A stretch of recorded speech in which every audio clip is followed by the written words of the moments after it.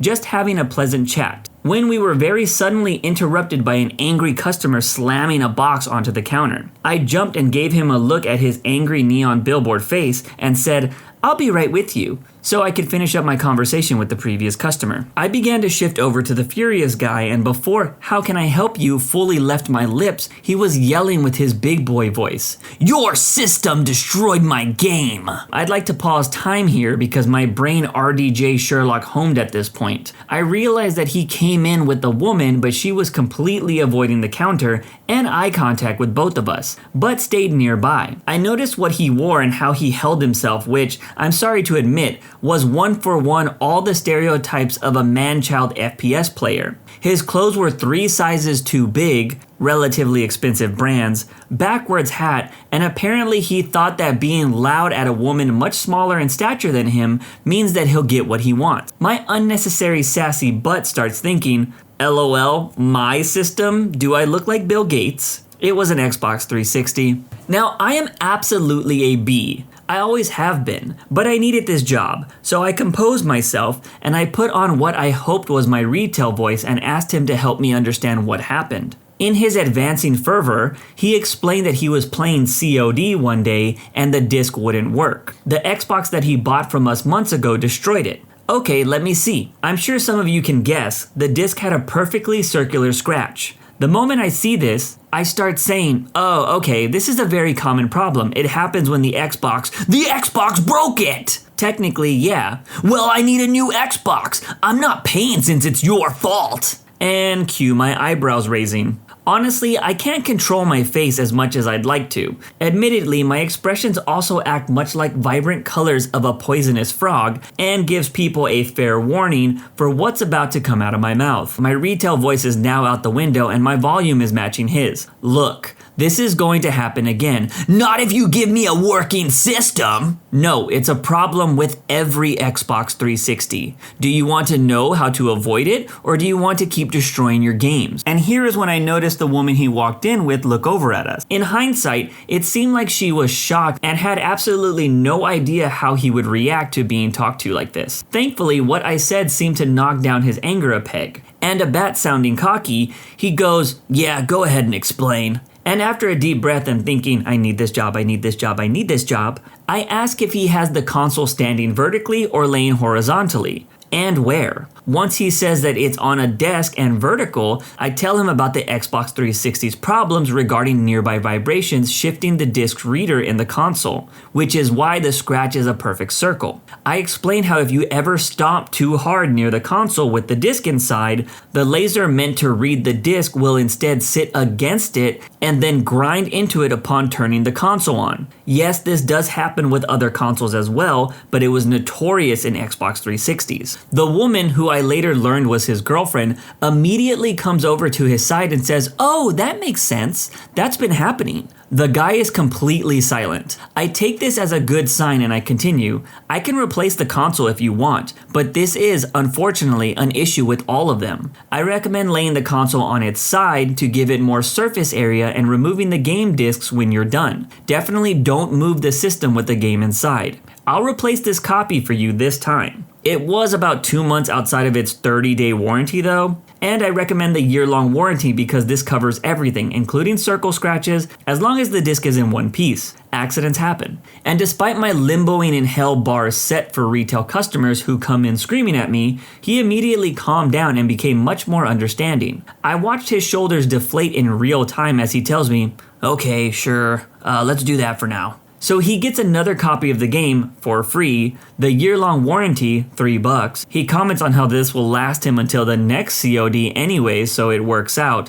and I tell him to come back if anything else happens. His tone is pretty neutral, huge improvement, and responds, "You too," when I tell him to have a good night. His girlfriend offered a rushed apology for before and also wishes me a good night. In the end, my adrenaline was through the roof after dealing with someone nearly a foot taller than me yelling inches from my face. But I was very happy with myself for how it ended. No, it was not a retail appropriate reaction on my part, but I never once believed that the customer was always right. I believe the customer comes in for a reason. There wouldn't have been no point in me sending that man home with another console without explaining the issues, and I'm very glad he was able to hold back his anger and listen. I'm also glad that I was able to get through to him. I have a slight stutter and I get progressively more stereotypical New Yorker, which is where I'm from, which gets way worse when I get angry. Customers should never act like that to another human being, but I have no idea what he was going through, and for all I know, this was the last straw in a horrible week. He definitely helped me realize that not every angry customer just wants to piss me off or just wants free stuff, and I hope I helped him realize that intimidation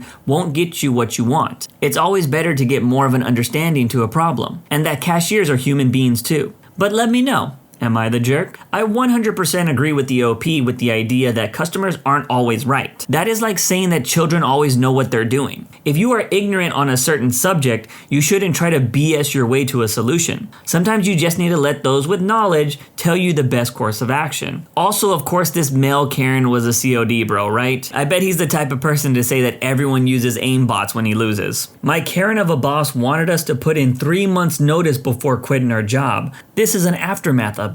So this is a rare sight on the Jerk channel, but we have an update to a previous story that we covered before. The TLDR to that previous post was that a supervisor sent out an email to their team where they talked down to employees that were leaving the company and said that 3 months notice is now required before anyone can quit. Now here's the update. This update is unfortunately anticlimactic for now, as my boss didn't show up to work today, but I'm going to work tomorrow to finish out the week and he should be in the office. To clear up some frequently asked questions I saw in the comments, I don't believe the entire team is going to quit. Reason being that this is a very secure job with great potential for earning over 6 figures. The benefits and pay package, the retirement, uncapped commissions, and commission percentages are some of the highest I've ever seen in this line of work, and benefits-wise, at any job I've ever had. A lot of the employees on this team rely on this job as their career, and although communication from this supervisor was absolutely absurd, it doesn't come as a surprise to most of us. He's always been very selfish and an authoritative boss. I've never gotten into any trouble at this company, and I've always stayed in the top 20 of leading representatives, so I've never really dealt with this nonsense directly until now. I will not be disclosing the details of my company, as my supervisor only deals with one of many teams of representatives. There are lots of teams teams all under different supervisors, and I've already spoken to 2 today who are more than willing to take me on their teams, and seeing that this job is such a great opportunity, I don't want to risk losing it because of one bad boss. I will be removing myself from his team, which is going to leave another spot to fill, essentially causing the same damage. I have reported him to HR, and I'm hesitant to threaten contacting the labor board, as I am essentially switching teams in the same company and don't know the repercussions that could follow. The only thing I have noticed is that 2 of the 3 people who put in their 2 weeks were not in the office today. I don't see them coming back, but good for them. Half of my team is unbothered. It's difficult to switch teams unless you're a top sales representative, because you have to jump through hoops to the board on the existing employees whose sales and books of the business are already tied to one region. I will be back tomorrow with more updates of the conversation I have with them. A few people have told me I should record this with my phone in my pocket. That is something I will do, but I don't know how I'll post it here on Reddit. Update to the update. This post has reached multiple social media outlets, news websites, etc. My ex-boss and HR have seen it. I can no longer speak about this on social media as instructed by HR, but what I can say is legal action is being taken against this former employee. I wish I could tell y'all everything. Thank you again for the support and overwhelming responses, but let me know. Am I the jerk? So yeah, like I said, this was a previous update to a story that we covered on the Jerk channel. It isn't often that we get to see the aftermath to a lot of these posts. I will say the original story didn't seem like this person worked at such a high-paying job, and like they say, more money equals more problems. So it makes sense on why the supervisor seems so terrible. I feel like I've put up with more for far less in my time of working. Entitled customer demands I change the radio station at my gym because he doesn't like my music. I decided to maliciously comply. I work in a very small gym. We have a small team and members are greeted by name. We almost always have time for small talk and stuff like that. Overall, a very friendly, almost family-like environment. We have a lot of older folks coming in. The afternoons are a lot more younger though. The premises are small. I have seen bigger weight rooms at colleges, and there are not more than 10 to 12 people occupying the weight room at the same time. This is on a busy day. You get the idea. So this guy, let's call him Jay, 80, male, he is resistant to feedback. So from a health standpoint, there's room for improvement, but he's never listened in the past, so I don't even bother anymore. He usually comes in at the last moment. Even though his sessions are quite long, no matter if he comes in 20 minutes earlier than usual, he always leaves 1 minute before we close. He takes forever in the changing room and always makes it a point to come out 1 minute before closing time. I have suspected in the past that he just sits in the changing room, even though being done, and just waits until the last minute. I had to work one day on Christmas, and with a small gym like ours, I expected to be out at least 30 minutes prior to closing. Nope, he stayed exactly until closing time, saying, "Oh, just made it in time," with a smug grin, and took another 5 minutes to leave the premises, which I had to lock up after him. I was late to something that I was really looking forward to and was really pissed. In my humble opinion, you just don't do that to people. He openly mocks my clients or me when I train them, but never inappropriately, which makes it really hard to say anything. He also refuses to turn his phone off. We do store our members' phones, or he forgets to silence it when his alarm goes off. I have to follow him around the gym like a servant to get him to turn it off. I asked him to turn it to silence once, and his response was, "Oh, it can't possibly be bothering you." Anyway, so we play the radio station to have some music in the background during workouts. Usually it is something like the most played stations in our area, something you would expect most people to like. Some work out with headphones, but especially the older folks won't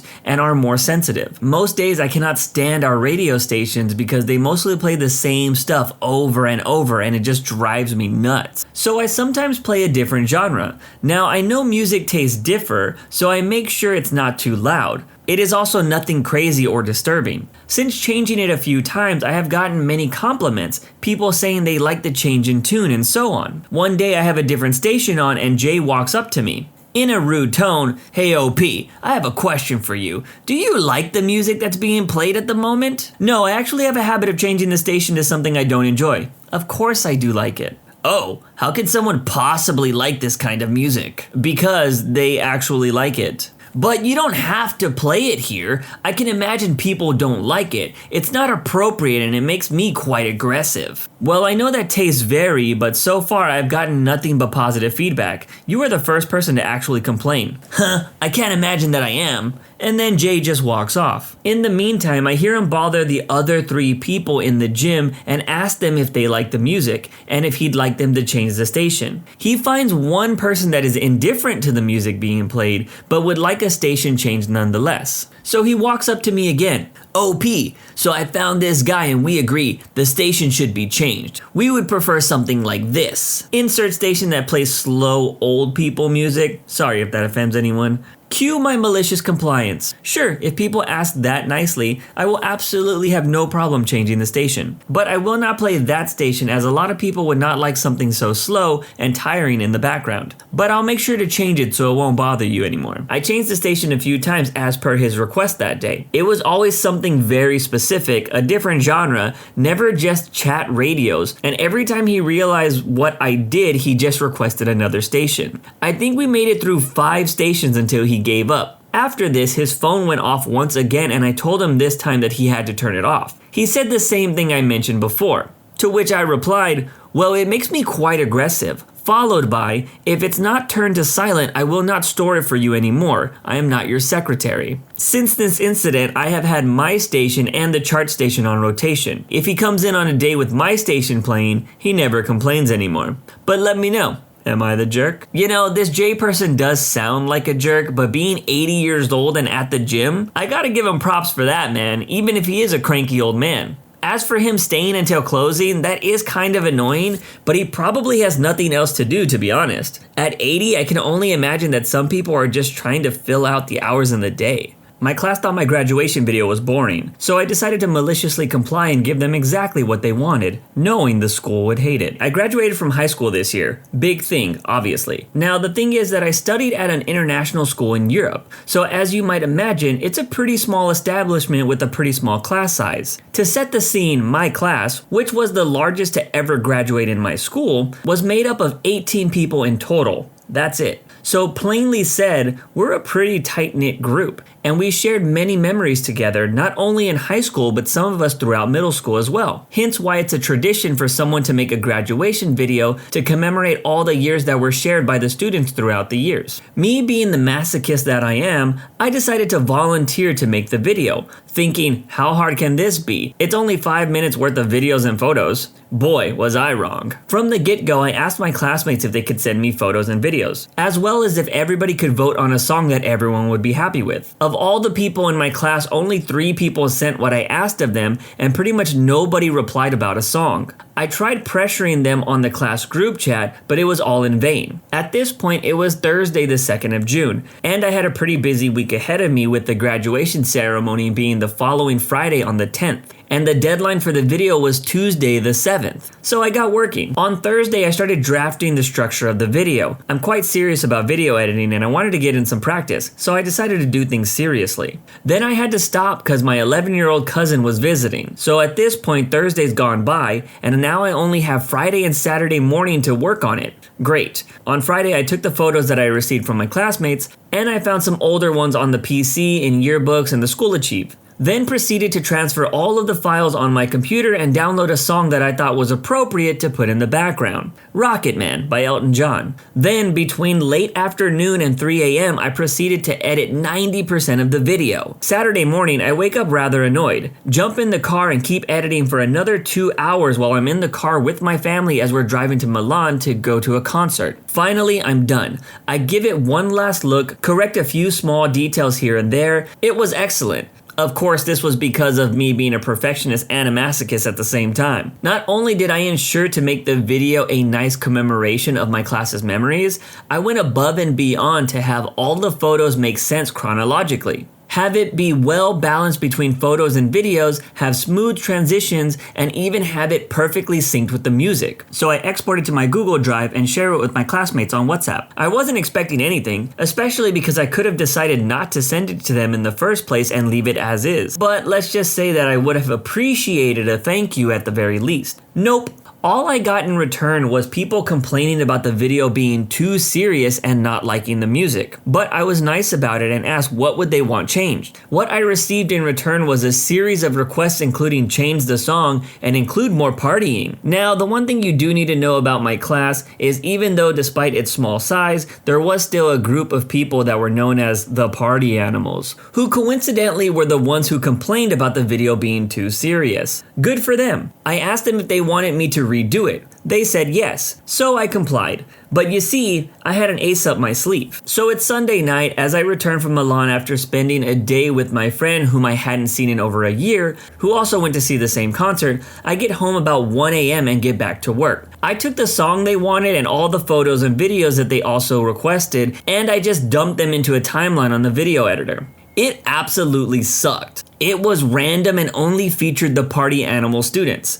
There was no glimpse of me or pretty much half of the class in the entire video. But hey, it only took me half an hour and that's what they wanted, so good for them. Now obviously the one thing that they didn't think about was any video I made needed to be approved by the diploma program coordinator. So I gave them the second video that featured quite a lot of drinking, partying, and literally only half the class, and it got rejected immediately, as I had anticipated. So I told the coordinator that I had made another video, which was perhaps more appropriate for the occasion. I'm pretty sure you can guess what video got shown at the graduation ceremony and ended up getting a standing ovation. Obviously, it was the original video I made, but let me know, was I the jerk in this situation?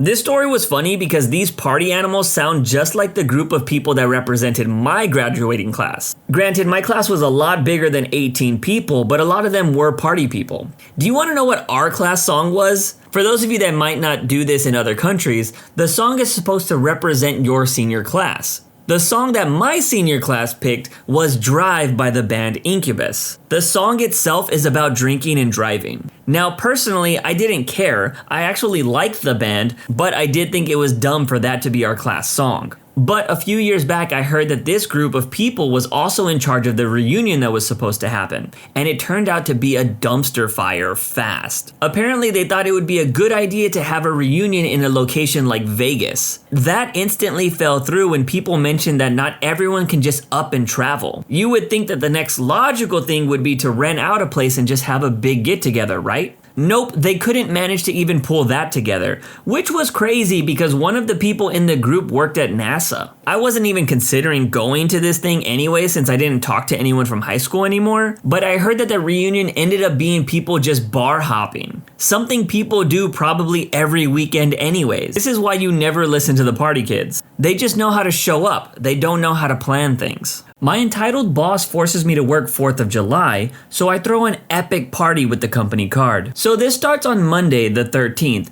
as I receive an email from a VP that is not over my department. For this story, we'll call them Bad VP. I am told that my team will be required on the 4th. I politely tell them no, that our team has been scheduled this day off and people already have plans. My team is the IT team, and as many of you know, IT teams usually get shafted by companies. So over the course of the week, I let my team know what is happening. I let them know that I have been reaching out to higher ups to get it fixed. I also tell them that if their plans are ruined, I will make it right somehow. Over the course of 3 meetings, it starts to look like things are not going my way. In response, I send an email to the CEO of the company. All of my higher ups know I'm going to do this and said I should do this as he is very family oriented and that he would not allow anyone to work on a national holiday. Well, he is on vacation in the Bahamas until the 6th, but his assistant informed me that he would look into this after he gets back. This makes me repeatedly slam my head into the desk. So I tell everyone that they will be working from home, and that I will be setting up my cell phone as priority for in-call routing, meaning that I will get most of the calls.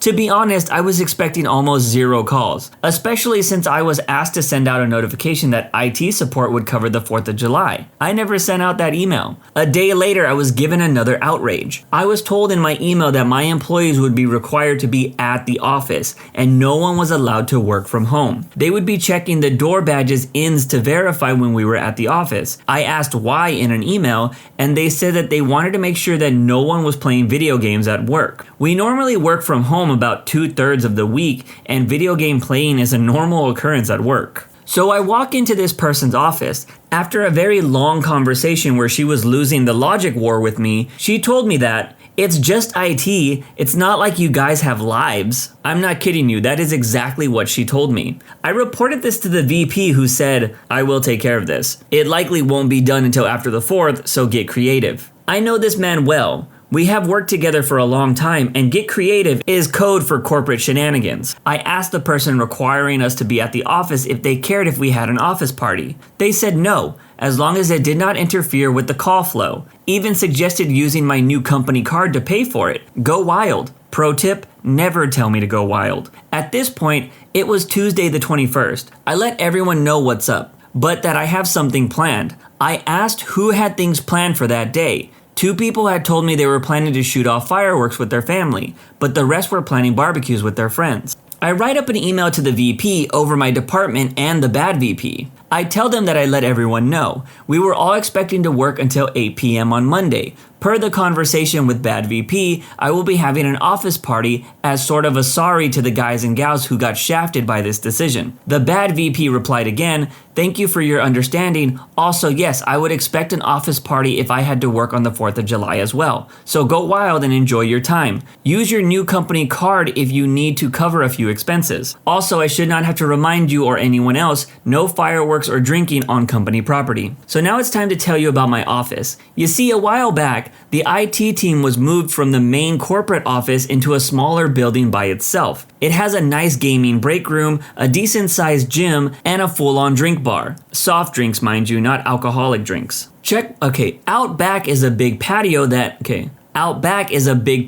crosses country lines as soon as you cross the small creek. A creek that just so happens to have a footbridge over it leading to an empty field. So I start making some phone calls. On Monday, June 25th, I call up everyone into an hour early meeting that morning. I explain to all of them that I will make it right. I ask everyone to invite their friends and family to the office. No supplies will need to be brought by anyone. I tell them all this, and I do mention that it's going to be non-alcoholic, but I will have something planned for everyone else. I told them to expect food all to be provided and that they don't need to bring anything unless they want to bring some fireworks. Basically, they won't have to spend a dime. The 4th comes, and that entire day we did absolutely no work. No tickets, no calls came in. Well, 7 calls did come in, but it was from the same person, the Bad VP. She was calling to make sure we were manning the phones. All of us were playing video games and watching movies. 6 p.m. rolls around and everyone was told that the food was ready. People were expecting hot dogs, hamburgers, maybe a bratwurst or 2.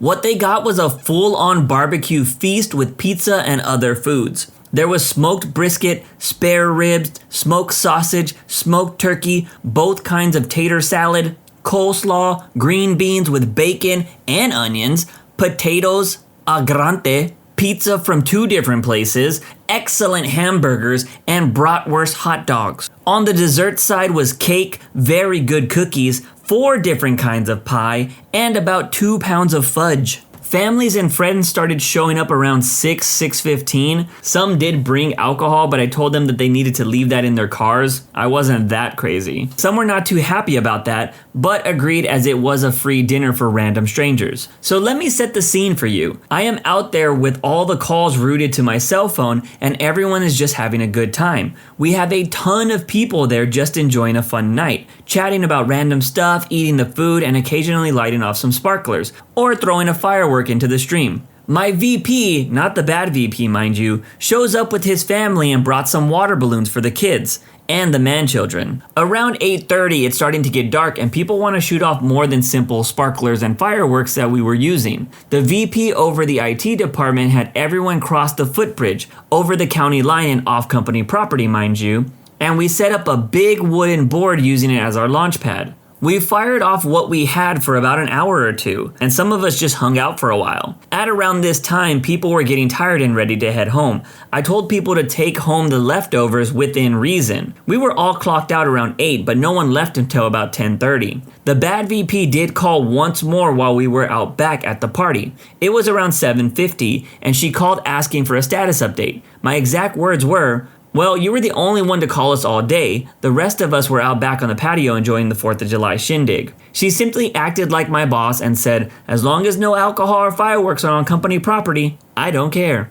We ate roughly half of the food catered. The rest was taken home. A small group volunteered to stay behind and clean up, including my VP. We had a funny conversation about how this will make waves with the bosses, but he said that he had my back and asked me how much this cost. I gave him a sideways look, which made him laugh. Tuesday morning, I submitted my expense report to my VP. This email would evidently make its way to the bad VP and up the chain to the CIO of the company. It would be a bad idea to give you the exact cost of the party, mind you, but I can tell you that because of this 4th of July party, new rules were put into place. Any expenses over $4,000 or more must be approved by a direct supervisor, VP over that department, and a full expense report must be sent to the financial department for review after the fact. Hint, this party cost over $6,000. The barbecue was the most expensive part. I did not order from a low to mid-tier place. The place I ordered from has consistently been on the top 10 in the DFW listing for the last 30 years.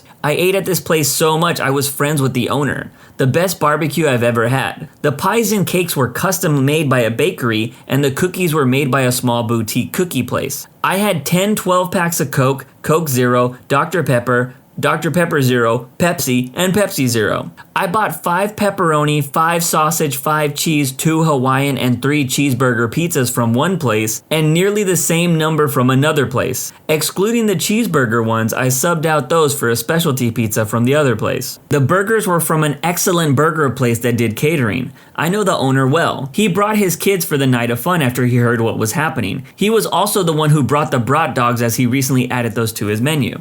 This was the most expensive office party in the history of the company. The only thing more expensive than this were some business meetings that the CEO rented private rooms in high-end restaurants for. As for the CEO, he was outraged. Not at the cost of the party, mind you. He knew that the party would not be necessary if people had been allowed to work from home. He was outraged that IT was the only group required to work on that day. When I submitted the logs showing how we received no phone calls, no service requests, and that we basically watched movies and played video games during our shift, he had heard enough. He apparently sent out a scathing email about work-life balance and the importance of our holidays to every upper management. It was kind of funny as people wanted me to get in trouble for what I did, but the reality is other departments have done similar things in the past, just not on the scale of what IT did. The bad VP was admonished quite effectively and sent me an apology email. I forwarded it to the team with a strong hint to not reply. Then my VP let the CIO and the CEO know about what the bad VP said. That whole comment about you guys don't have any lives.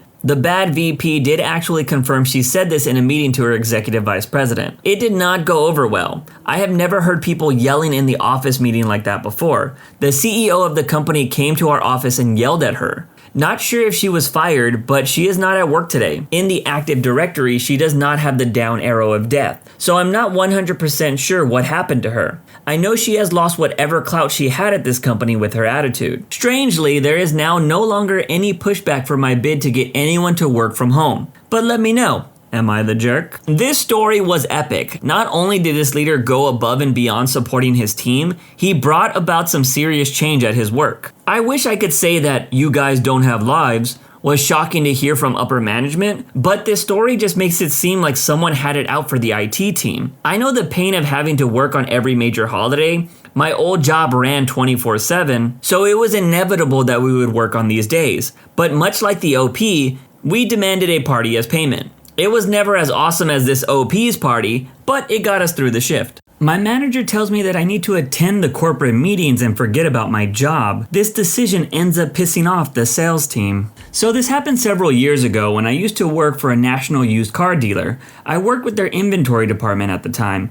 One of our responsibilities was customer preps. A prep was when a customer was buying a car and in the process of signing the paperwork, we would grab that car from the sales lot, gas it up, clean it, and then park it in the drive aisle for when the customer would come out, they would see their car ready to go for them after finishing the paperwork. Typically, this was a straightforward task. Whoever had a free hand can grab a prep. We all carried radios to communicate with each other, and the sales manager had radios as well to notify us when there was a prep or other customer service issues that we were responsible for helping out with. When a sales manager called back for a prep, we acknowledged them to let them know that we had them and someone would be on it. To set the scene for this instance of malicious compliance, I have to briefly describe the situation. Our department, along with detailers and technicians, were having one of those quarterly meetings. Now, these meetings were totally void of any useful information. They consist of 15-minute videos from some corporate bigwigs bragging about how great business is, then another 30 minutes or more of managers in store, or sometimes the district managers,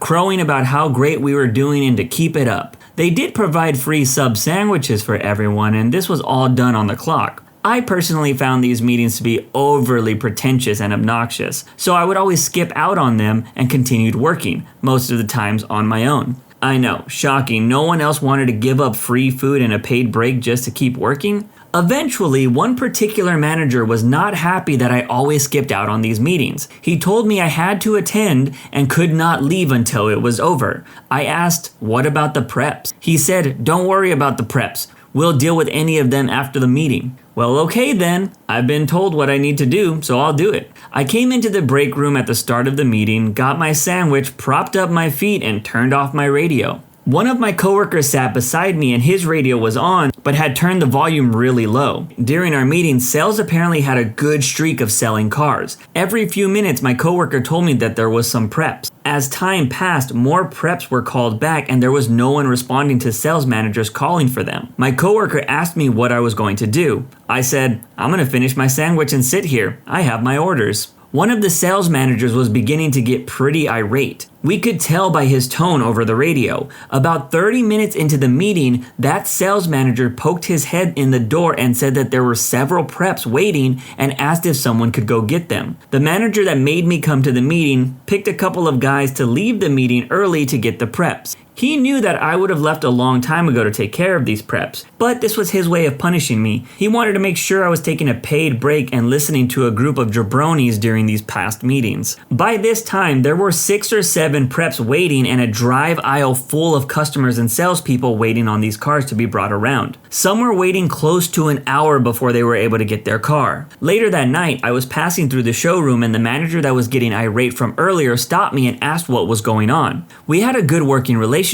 and I was kind of his go-to person when it came to serious customer service issues, so he valued my word. I told him everything that was said to me about not working during the meeting, and how they wouldn't worry about preps during that meeting as well. Of course, that didn't go over too well, and there was a big meeting the next day between sales management and operations management. Following that meeting, it was decided that during any future meetings, a specific person or persons from my department would be designated to listen for and grab any preps that were called back for. I was never chosen for that role. I just had to sit back, eat my sandwich while I still got paid. They really taught me a lesson. But let me know, am I the jerk? I don't think I've ever said this on the Jerk channel, but corporate meetings are the worst. They are so boring, and it's pretty dumb when they say that they're mandatory. Attendance got so bad at my old company that they started saying that if you skip the meetings, it would lead to a write-up for every 3 missed meetings. But they did try to do giveaways at the end of these meetings so everyone wouldn't hate management. Personally, I still skipped a lot of these meetings because I used the excuse that I needed to prep for the shift since I was the lead. The only fun meetings were the yearly fire safety meetings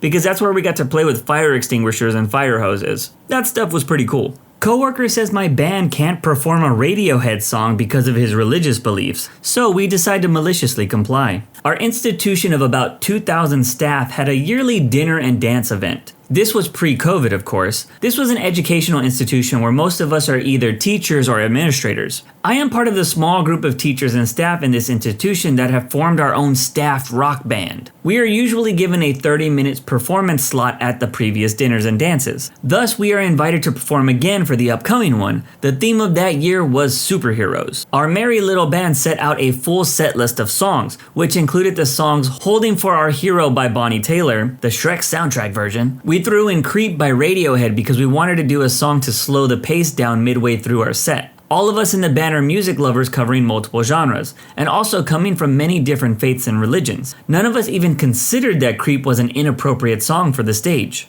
So now let me introduce the antagonist of this story. We will call him Ash. He was the main staff coordinator for the entire dinner and dance event, a role that was bestowed on up-and-coming staff who show potential for leadership positions. Ash and his committee were the ones who came up with the superhero theme. and would oversee everything for the event, including our 30-minute performance. Before this event, none of us in the staff band knew Ash well. He was a bit of a loner, and we would soon discover also takes his religion and values seriously. So serious that he had no qualms claiming jurisdiction over the whole event with his values as constitution. We had given the event committee our song set list 2 months before the event, after which we had began rehearsing in earnest. No committee member said anything in those 2 months about any songs they wanted removed. At our last rehearsal before the event, Ash decided to drop in on our rehearsal. Midway through our set, we began to play Creep. He suddenly raised his hand to object and said, "Stop, stop, stop. I'm removing this song from the set list. You can't play this song." We were stunned. This was 2 days before the show, and we had sunk in tens of hours rehearsal by this point. Why, we asked. I've read the lyrics of this song. The spirit of the song is offensive. It has the wrong values for an educational institution such as ours. We protested. Some of our band members are very religious themselves, and they saw no problem with the song, but he would not budge an inch. "You are not playing Creep on stage. I am going to escalate this to the deputy principal." The band members were fuming at this point, regardless of religion. But the band leader made the call. Okay, we can't play this song on stage, right? Then we won't. And just to be sure, this is a superhero-themed event, right? And your committee is encouraging all attendees to come dressed as superheroes, am I correct? Yes, Ash replied, and especially so for performers. So we are expecting your band to come dressed as superheroes to fit our theme. Cue malicious compliance. The day of the dinner and dance comes around and over 1,000 colleagues showed up. Some dressed in superhero t-shirts, some as Wonder Woman, and even one in a full Deadpool costume. But none of them grabbed as much attention as a very tall, very leggy, very conspicuous Sailor Moon. Sailor Moon had on a tight-fit sailor uniform, slim waist and gorgeous bosom, extremely short skirt, and the wig. It was none other than the band leader, who by the way is a 40-year-old male wearing a padded bra. Ash was livid, but as Sailor Moon was grabbing so much attention with so many folks clamoring to have photos taken with her, Ash did not want to spoil his own party by telling her to take it off. At one point, even the deputy principal grabbed a photo with Sailor Moon. The 30-minute performance was decent, mistakes here and there, but none of us were professionals and the crowd enjoyed it anyways. Sailor Moon, who was the bassist, was headbanging and swinging her wig wildly to the finale, holding for our hero, ensuring that everyone had their eyes on her. Naturally, there would be a best dress segment, and it was clear from the start that Sailor Moon was going to be nominated and then destroy the competition. But Sailor Moon did something that none of us expected. As the MC for the event asked her why she chose to come as Sailor Moon and the entire event hall was riveted on her, curious to hear her answer, she did not answer but instead started singing the lyrics to Creep. The crowd cheered and applauded, but no other table at the event was as overjoyed as the staff band table, who understood the deeper meaning behind what the band leader just did. It's been a few years since that event, and we aren't sure if Ash got that promotion he was seeking. He was such a loner that nobody really saw much of him, thus nobody talked to him either. The band leader, on the other hand, has become a legend. He was once at a meeting where the folks across from him said that he looked familiar, like they had seen him somewhere before. Then someone suddenly burst out, "You're Sailor Moon! You're the Sailor Moon!" They didn't even know his name. But let me know, what would you have done in this situation? You gotta love this type of malicious compliance. It doesn't hurt anyone, but it still brings a little justice to an annoying situation. I'm all for people wanting to be themselves religiously or spiritually, but your beliefs should never get in the way of others. Also, I think Mr. Ash here was totally in the wrong for not allowing a song to be played. But without Ash being a butthead, the legend of Sailor Moon guy probably would have never been born. So, you gotta look at it from the bright side. Supervisor asked student with cancer to turn on their camera during a virtual meeting. Instantly regrets their decision. I was diagnosed with a rare ovarian cancer at the beginning of this year. I had surgery and I had some chemo and I'm almost recovered now. I still have to go in for frequent testing and occasional monitoring. I am a private person to the extent that I have dated people for years without telling my parents. So you best believe random coworkers and bosses are unaware of my medical history. I attend a university that has an ambassador program. Basically, if you have a high enough GPA, you are able to interview for the program, and if you get in, they pay for your tuition during the time that you are an ambassador. In exchange, you work 5 hours a week and work graduation and other events. I am one of of these ambassadors. My supervisor for the ambassador program, Mrs. M, has spent the majority of our time together belittling me. As I sit here about to type about her, I find myself already exasperated thinking about reliving some of these details. So I will be short and sweet for both your sake and mine. She follows every rule to the letter and leaves no room for collaboration or discussion. As an example, we use Microsoft Teams for communication. She has us clock in and out in a group of 20 people by saying, "I'm here,"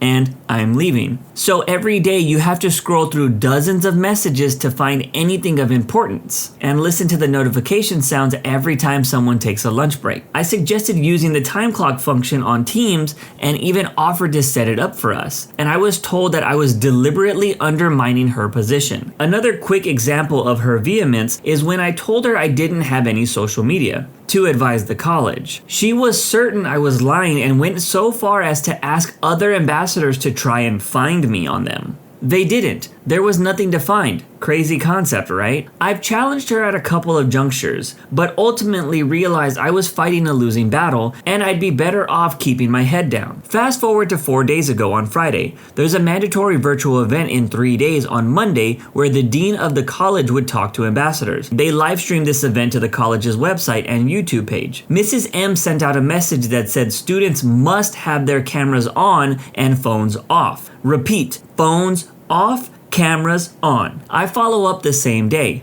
Miss M, unfortunately, I will be at a doctor's appointment at this time and will be unable to turn on my camera during this event. No response. I send another email to follow up. No response. The day of the event rolls around. I direct message her through Microsoft Teams 10 minutes before the events. I see that she has seen the message with a red receipt. Nothing. Okay, video chat starts and several students join the session with their cameras on. Then the dean. He gets halfway through the introduction himself and Miss M interrupts him as he takes a brief pause and says, "Excuse me, could we please have all students turn on their cameras?" I say nothing, but I put a quick message I had already typed in anticipation in the group chat. "Miss M, I have a private situation that bars me from using my camera. I have contacted you individually." Not but a few seconds after I send it, I get called out by name, and I respond audibly, "Miss M, I cannot turn on my camera at this time." And she responds, "Expectations were clear and you were told multiple times about this. Every other student here managed to do it, and I expect the same out of you."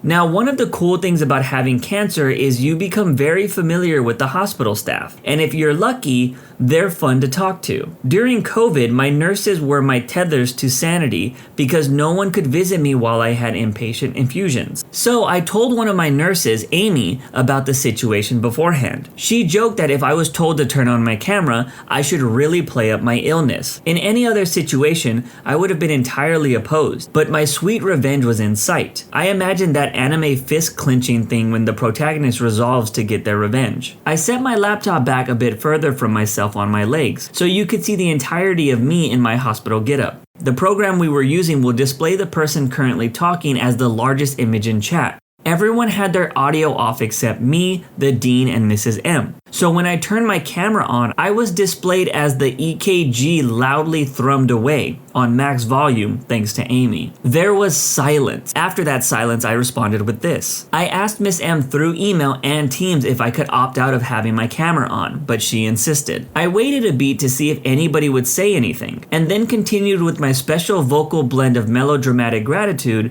and illness latent shakiness. Virtual engagement is so important to this new era of learning. I can see why having the camera on is important, though I was hoping I might be granted an exception. The dean said, "Miss R, you are more than welcome to turn off your camera. I am so sorry for this misunderstanding. Thank you so much for making a special exception for me. It's been a difficult week, but I feel grateful to be here." At that moment, 2 people leave the call. One was Miss M and the other was Anthony, who is Miss M's boss. I didn't know he'd be there. Haven't heard from either of them yet, but I'm waiting a follow-up with anticipation. I'm typing this from the hospital and I feel gratitude for a lot of things. 'Tis the season after all. I am here, I am alive, and above all, this stupid disease won't stop me from putting a bully in their goddamn place. A couple of clarifications. I don't, at this time, want to sue her. I want her to be better. I am not in the thick of the cancer right now. I'm definitely better than the beginning of this year,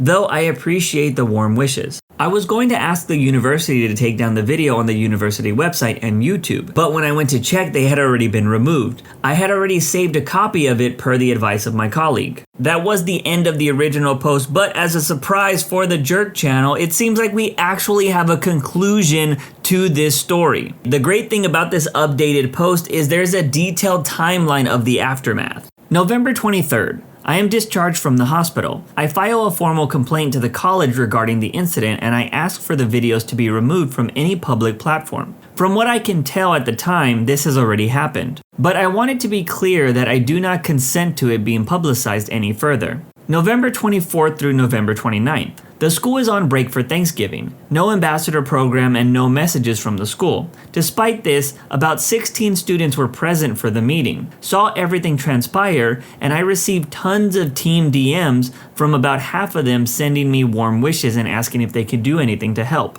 December 1st, the first day back to the program since our fun little dean meeting. I scroll through the previous messages in the chat and notice Mrs. M has an out of office status by her name, as opposed to away or online. As soon as I clock in with a jovial virtual "I'm here," I receive a message from Anthony, who you may recall is Mrs. M's boss, asking if I have a moment to speak. I do. I might add he politely offers twice to let me choose the medium which we communicate, whether that be via video chat, audio, or over messages. What follows is a video chat with myself, him, and one unknown person who I suspect was a lawyer. I was met with vague half apologies and follow-up questions that can be best described as litmus tests to see just how screwed they were. I was also a bit vague out of a smidge of morbid curiosity, but then it occurs to me that this is neither Anthony nor the college's direct fault. So I ask if I can voice some concerns I have with the ambassador program.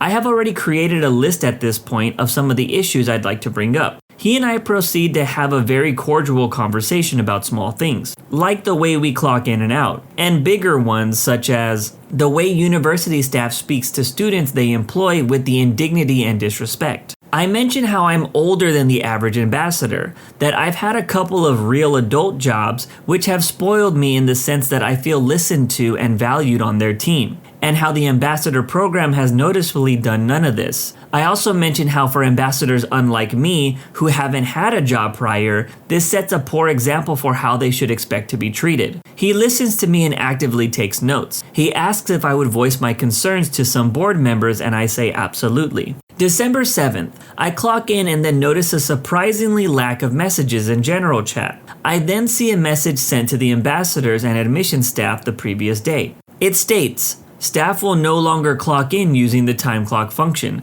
Instructions provided in the attached video." I think to myself that I've never been more pleased at a message regarding clocking in my life, and that the actual words, "Wait until Reddit hears about this," pops into my head, which makes me cringe at myself. December 9th, I clock in and hype myself up to speak with the board during this shift. It might be worth noting that I'm not a great improviser, but given time to prepare, I can genuinely get my point across eloquently. I speak with them for an hour and 10 minutes, and to save you some time, I will just give you the main points. There are many reasons a student may not be able to turn on their camera, such as income, mental health, or comfort with their current environment, and demanding they do so is directly discriminatory against those students. A program that expects students to actively advertise and bolster the college should foster an environment worthy of such praise. Regardless of anything that transpired, I was treated and spoken to like I was not only incapable, but malicious. It should have not taken my literal cancer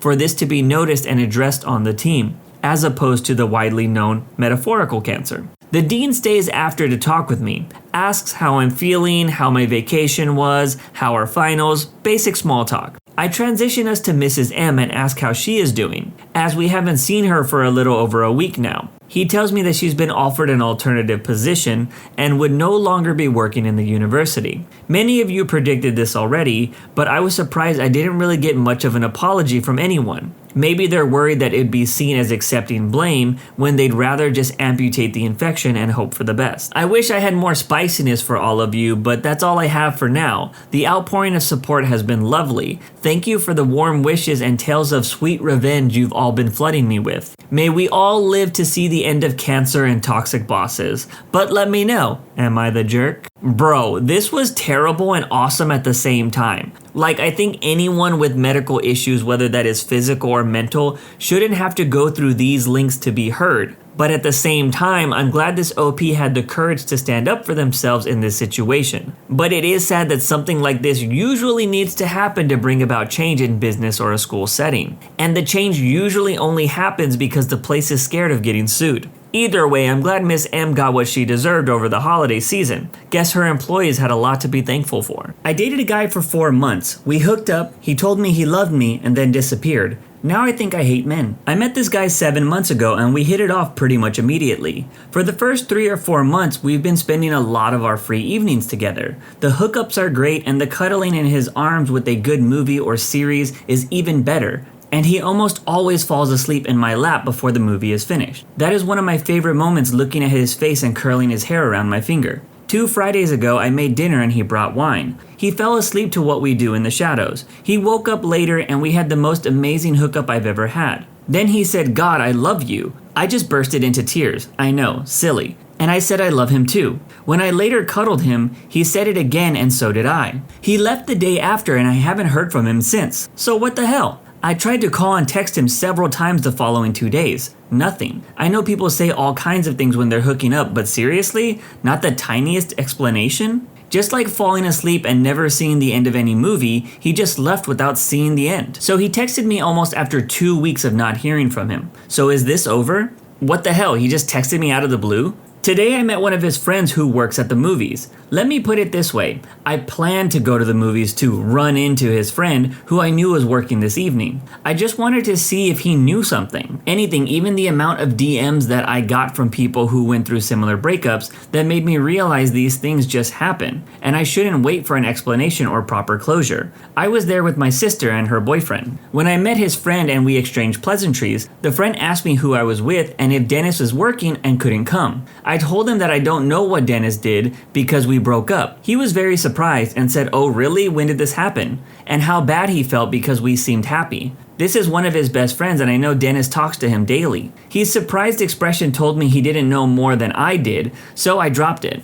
An hour ago, I received a text and now I need help with what to do. Obviously, the friend has contacted Dennis to ask him what's up because why would Dennis just text me this random night after 2 weeks of ignoring me? Should I answer? Should I ghost? Should I Dennis him? I mean, my gut says ghost him and spare yourself the headache, but I'm so freaking curious. Help! The story concludes with this post. So Dennis was here, we talked, and it's over. He texted me this morning when I didn't answer his "so this is over" text from yesterday, that he knows he messed up and asked if he could come over to my apartment for dinner to talk. I agreed. He brought Mexican, my favorite. He acted like everything was normal except he didn't try to kiss me or say hello or anything. I just stood there watching him setting the table. So I asked him if he could explain what's going on and he answered, "Oh, I thought we could talk after dinner. I'm hungry." I told him that we could talk now. Why would you ignore me? I didn't hear from you for 2 weeks and without any warning. I thought we were fine and you never acted like this way before. So the only thing that's different is that you said "I love you" and you regret it for some reason. He said that he didn't lie.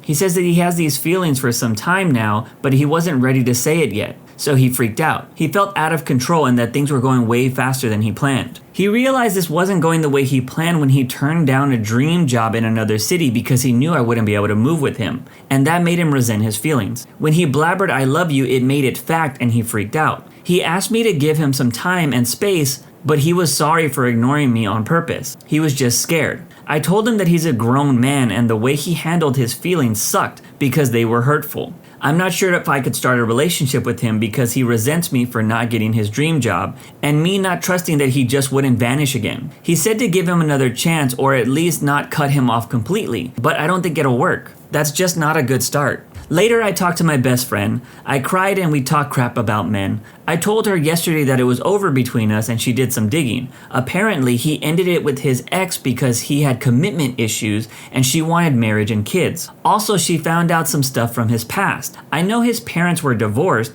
but the reason was that his mother cheated on her father when Dennis was a young boy. So he probably has some mommy issues there. Too bad, because I really loved him. Hopefully you won't hear from me again now that I got my closure, although I don't know if I'm happy now that I have it. But let me know. Am I the jerk? This has me on the fence, to be honest, because at the start, I thought this OP was sending out red flags when she went to the guy's friend's work in hopes to running into him because she wanted answers. I understand wanting closure, but this is a little much in my opinion. But on the other hand, the way the guy acted towards her was completely unacceptable. The OP didn't say what age they are here, but if you are being offered jobs in other cities, I'm assuming they have to be a decent age. Also, on top of him dating a woman who wanted marriage and kids. But the reason why I'm on the fence here is hearing that the guy has divorced parents because his mother cheated, and this OP thinks that he has mommy issues. Personally, I wouldn't think it's mommy issues, but it's definitely commitment issues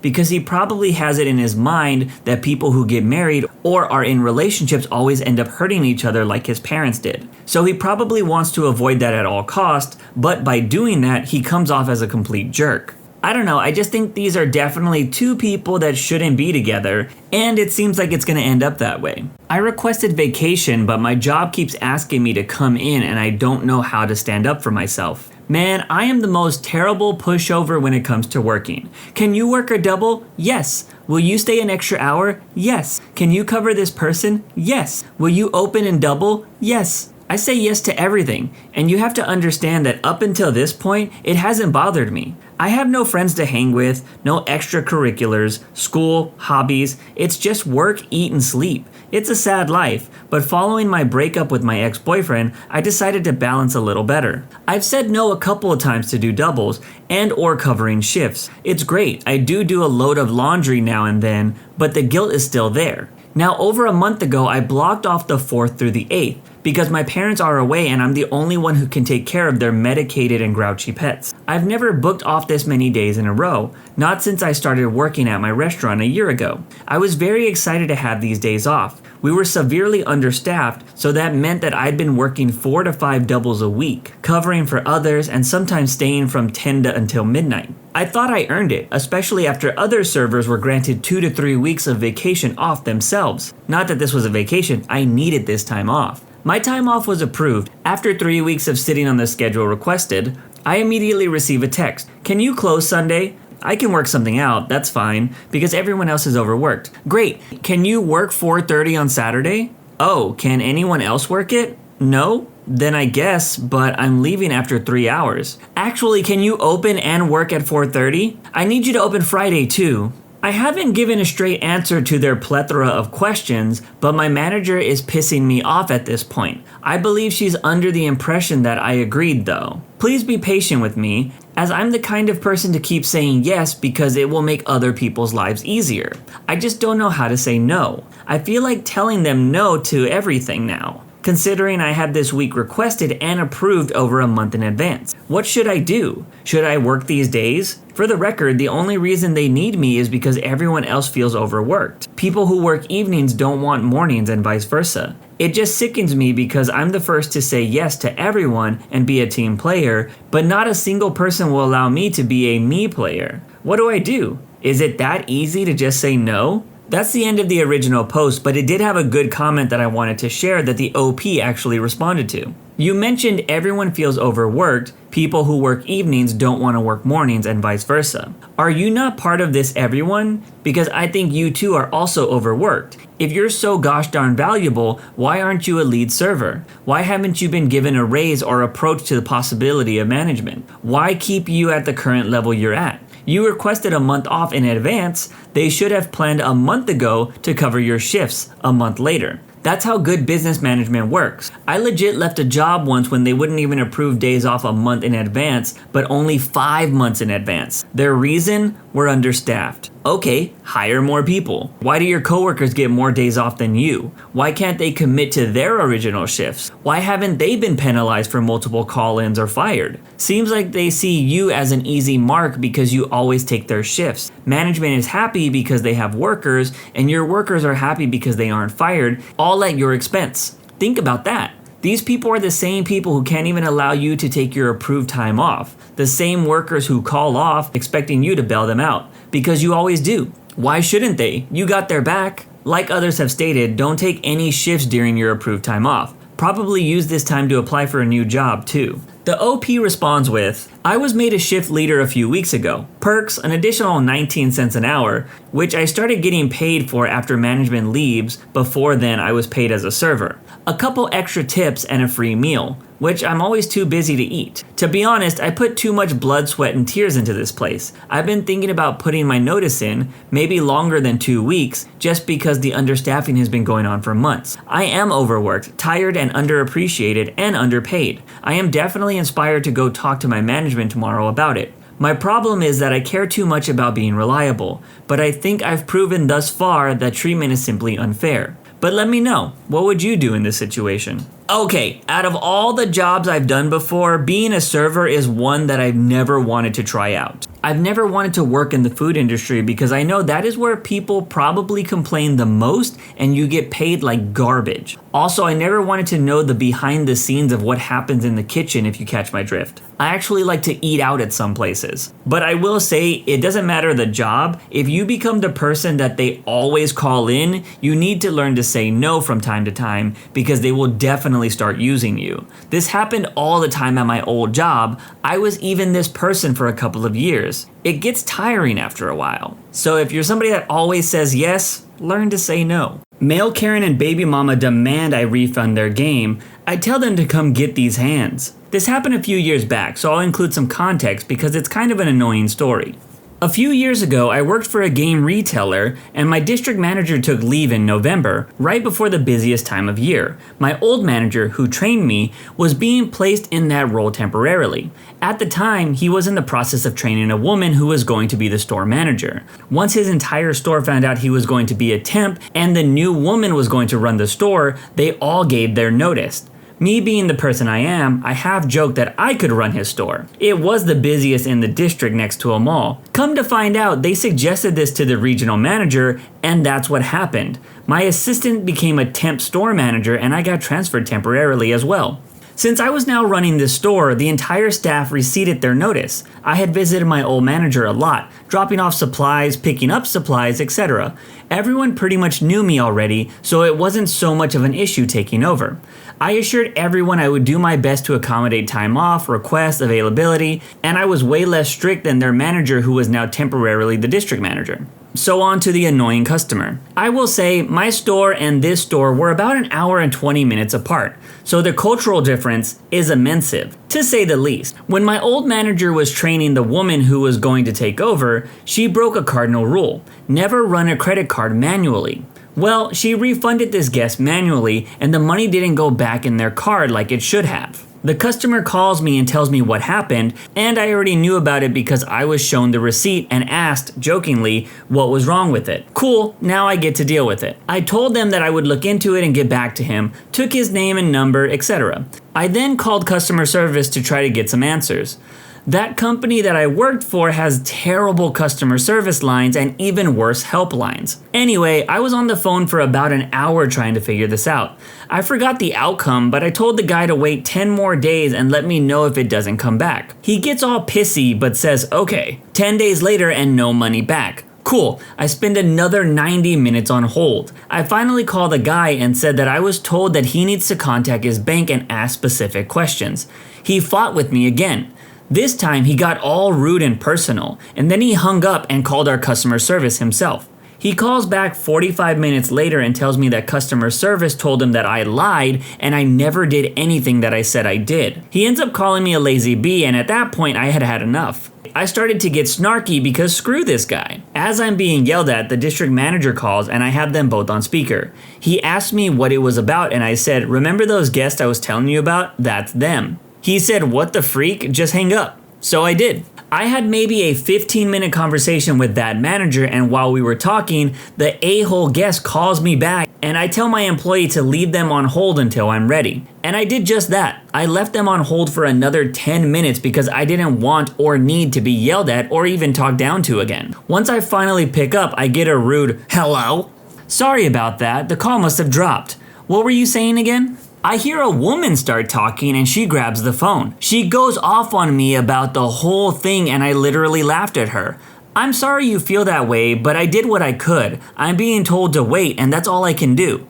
She then tells me that this guy used his child support card to buy a game for himself and they couldn't call about the money and that's why. They called another store and apparently that store gave them no troubles, but they called me to get their money back. I finally had enough and told them to come into the store and get it. I told them that they had whatever amount of time was left in the hours and then I would be done with them. The woman spouted off some BS about how she was coming to see me. I was like, okay, good luck, I'll see you soon. At this time, I had an assistant who was a few months pregnant. I'm a very defensive person when it comes to my people. My old store called me mom. So I told my assistant that if she saw this woman, mind you, I had found a picture of her, if she showed up that she should call 911 and stay behind the counter because if she came in swinging, I would get physical to protect her. By the end of the night, no one had shown up for their refund and I left it at that. I called the other store the next day and they told me that they had refunded them in cash and that they were also jerks to them too. The manager even asked me what the heck was wrong with them. I don't think I've ever been so pissed off that I would have gotten into a physical altercation, but here we are.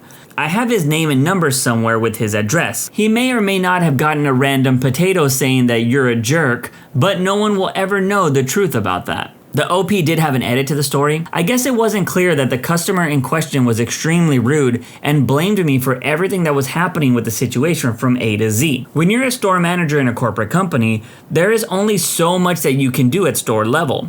One must rely on their customer service to solve the issue, and I went above and beyond to find the answer. I did offer a cash refund at one point, but he didn't want to drive to my store and demanded it be put back on the card. Literally not something I can do without the person in store. I was not the reason that this happened, so when the customer said it was my fault and started calling me a lazy bee, I was not going to stand and be disrespected. No one who works in the service industry should have to deal with that. But let me know. Am I the jerk? Obviously, retail people have crazy stories about work life, but I kind of want to know why everyone was so pressed for not working for a woman manager. What was going on there? They must have been a whole bunch of COD players. Anyways, I was trying to remember of a time that I wanted to throw hands with the customer, and I'm not sure I ever got that mad. I've had plenty of times when I've called customers bad names, but I've never wanted to fight anyone. But then again, it does take a special type of crazy to be able to work in retail. I was told to listen to my managers no matter what they say, so I maliciously comply and it leads to destroying parts of the store. This was about 20 years ago. I worked at a big red plug computer store in customer service. We had a real problem with too many managers always telling us different ways on how to handle things. One would say, always price match. Others would say, stick to the script. They would constantly come up with bad ideas or make us work, so being in customer service, we would use our best skills to try and figure out the reasoning. And in most cases, get them to make a different decision and think it was their idea. We had some truly bad ideas come our way, like Jack, who decided we should throw out all the service items older than 30 days, which was against corporate policy. Two of us brought this up to a store manager who handled it, but then we had a full store meeting where he singled us out as always questioning the managers and never getting anything done, and everyone should just do what the managers say. Well, the malicious compliance comes in just after Thanksgiving. The time between Black Friday and Christmas was always the busiest time of year. Huge amounts of stocks coming through, tons of materials and boxes. Everyone working early and staying late. Our back room is completely full of cut open boxes, inventory all over the place, service items on shelves, and we are sorting. Jack comes in and says he wants to upgrade our shelves and makes us more efficient so we will stop slacking. He has us start taking these industrial shelves apart. He tells us that this is our priority, nothing else gets done until these shelves are in the trash compactor, and then leaves the store. There are 3 of us in the customer service department, so we all start taking them apart as ordered. Every customer who comes to the front is told that we won't be able to help them today and ask them to see a salesman. And every salesman who comes to the front is told that we are not allowed to help them. Everyone is furious. No credit cards, no price overrides, saved slips, or even refunds are going through because they required us to act on them in the system. Jack is nowhere to be found. We get it done though. We tear the whole thing down and have all of this thick industrial beam stacked back at the trash compactor before the store closes. I asked my coworker, "Are you seriously going to put these in the compactor? It's going to explode." And he just says, "Yup, So we throw 4 beams in the trash compactor and turn it on. It was the loudest banging and screeching I've ever heard. Metal fighting against metal. It was amazing and terrifying,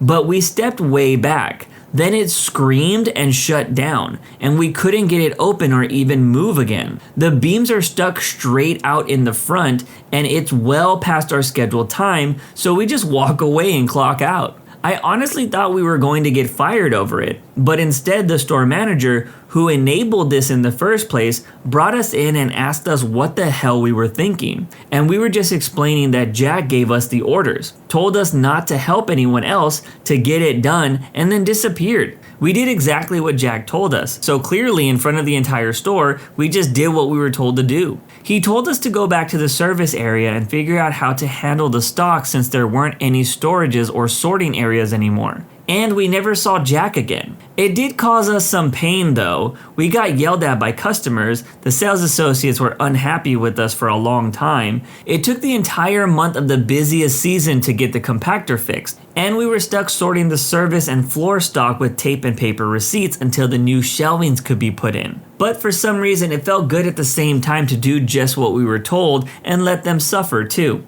But anyways, am I the jerk? You can always tell the smart employees from the dumb ones with stories like this. Anyone who has ever worked with a trash compactor will tell you that you never put metal into it. We used to have one of these huge trash compactors when I worked at a warehouse, and if the door of that thing ever exploded open, it was maxed out with trash. You better not be in front of that thing because you will get yeeted like a character from Fall Guys. Also, why would you get rid of organizing shelves if you didn't have the replacements in place? Blows my mind how some of these people get management jobs. I hate my older brother, his girlfriend, and anything that involves them. Title pretty much sums it up, though I think it may deserve some explanation. I, female 23, am the youngest of 3 siblings. My older brother, male 27, and I are best friends. I absolutely adore his female 27 wife, and the family that they will one day have. He is mellow, kind-hearted, easygoing, and the hardest worker I know who had to go through many obstacles in his professional life before he could get to where he is now.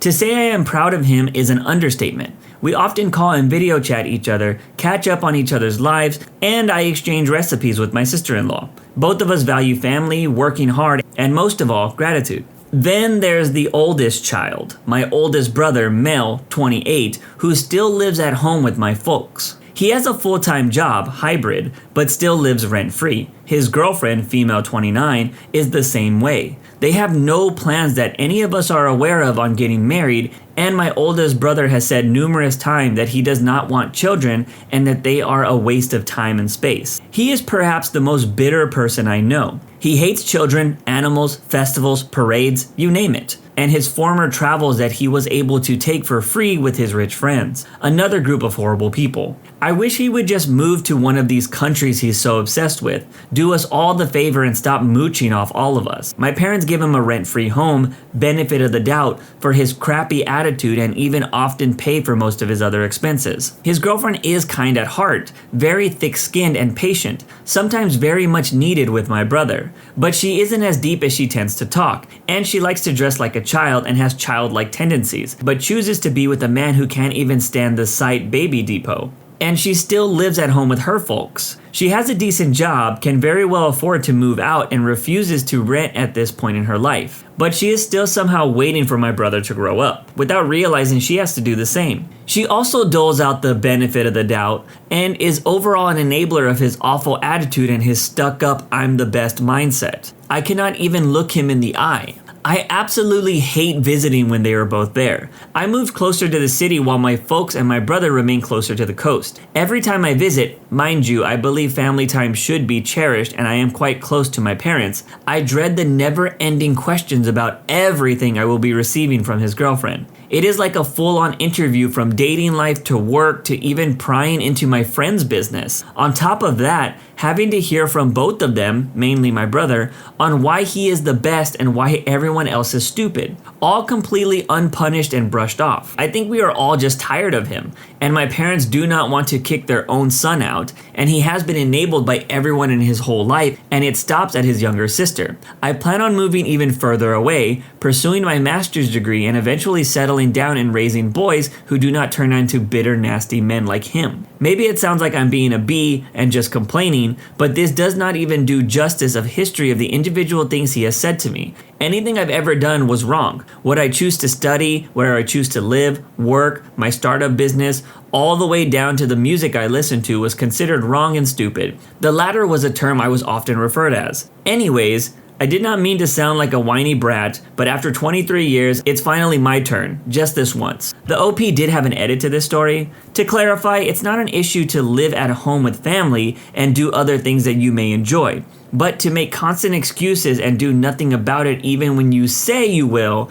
is where I have an issue.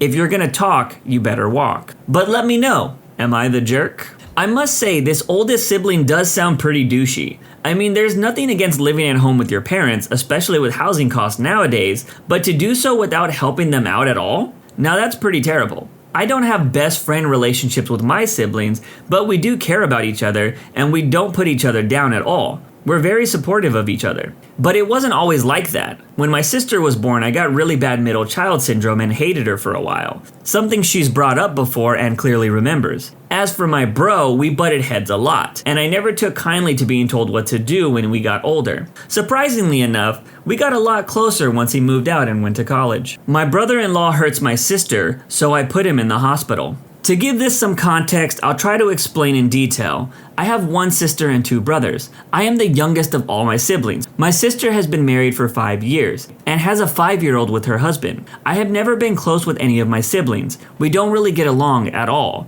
We don't have much in common, and realistically, our family is very dysfunctional. My sister and I especially. We may talk once every other month, but she never talks about her home life, usually just work. About a month ago, I learned through our mother that my sister has been in an extremely abusive relationship, mainly verbal. It hadn't moved to physical yet, at least from what she told our mother. I phoned her up and asked if she felt safe at home, and if there was anything I could do. Didn't know what else to say, to be fair. Which she went into further detail about her husband wasn't just verbally abusive, but also it had been physical and SA at times, and would publicly humiliate her in front of their church youth group which they led. He told a group of young teenage girls to never have children as it ruins their downstairs. This made me extremely angry, an anger that I've never felt in my entire life. I don't know how else to describe it. It was almost as if there was an emptiness inside of me, and it has been filled with absolutely nothing but anger. Last week I got a call while I was at work from my girlfriend that my sister had driven over there with my nephew, and that she had been beaten up badly and I needed to get home. Upon getting home, the sight of my sister was one that mentally broke me. Beaten badly was an understatement. She had a black eye, puffy lips, bruises on her arms and legs, and visible scratch marks on her thighs. I knew immediately what had been done to her. She couldn't talk much. She tried to explain, but we asked that she simply save her energy. She didn't want to call the police because she feared what he might do. I asked her where he was, and she said he went to work. My sister didn't want to go to the hospital and asked that I return to work as she didn't want me to lose my job. I verified that she would be fine at our house, and then I left to go back to work. But I actually didn't. I knew what time my brother-in-law would be home from work. I knew what I wanted to do to him, so I drove to their neighborhood and parked a few streets over and walked to their house. I sat in their living room for 3 hours while I waited for him to get home. I heard the garage door open, the car door slam, and the jingle of keys. If I said I blacked out, I'd be lying. I was aware of every single second that took place. I will not go into detail, but the ending result is that my brother-in-law is now in the hospital and will more than likely be there for some time. My sister contacted the police and made a report about what he did to her, and they plan on making an arrest once he's well enough to leave the hospital. At this point, nobody is aware that I had anything to do with his hospitalization. My sister thinks it may have been an old druggie and passed this along to the police. My brother-in-law used to sell stuff years ago, prior to meeting my sister, and had briefly spoken about his past. I want to tell my sister, and maybe it's selfish that I haven't. She is extremely vulnerable right now, and I fear that if I share what I did, she will not feel safe around me. I don't know what to tell her, or if it's even the right thing to do. I suppose I played judge and jury with my actions, and I know some will disagree with me taking things into my own hands, but I don't know if I'd do anything differently if I could. So, Am I the jerk? Wow, this is extremely intense and extremely relatable. I've had the displeasure of knowing the feeling of seeing a female friend in a pretty bad situation, and I wanted to turn that anger into some form of justice. I'm not one for violence, but I can't sit here and say that I feel sorry for the brother-in-law. I can't even say anything against what the OP did. All I can say is that I hope he can live with his decision, and that I hope he can resolve things with his sister if he ends up telling her the truth. I stole nearly $1,000 when I was in the 10th grade and made a student get kicked out of school for it. Back in 2013, I wanted a PC that was strong enough to play GTA 5. I was a huge GTA fan back then, so it's obviously I wanted to get a stronger PC.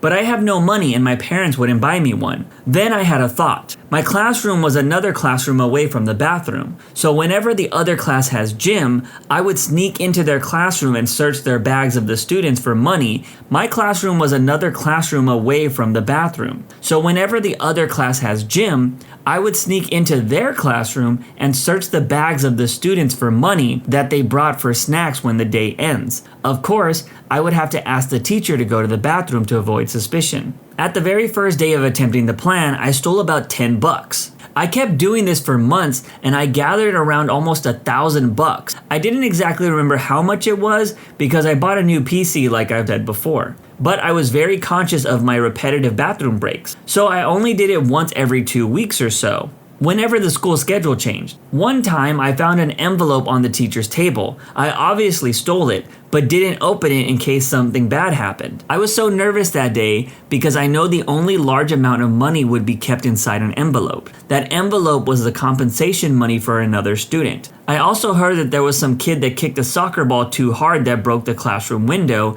and a potted plant that lies right in front of the window. So I guess the money was huge.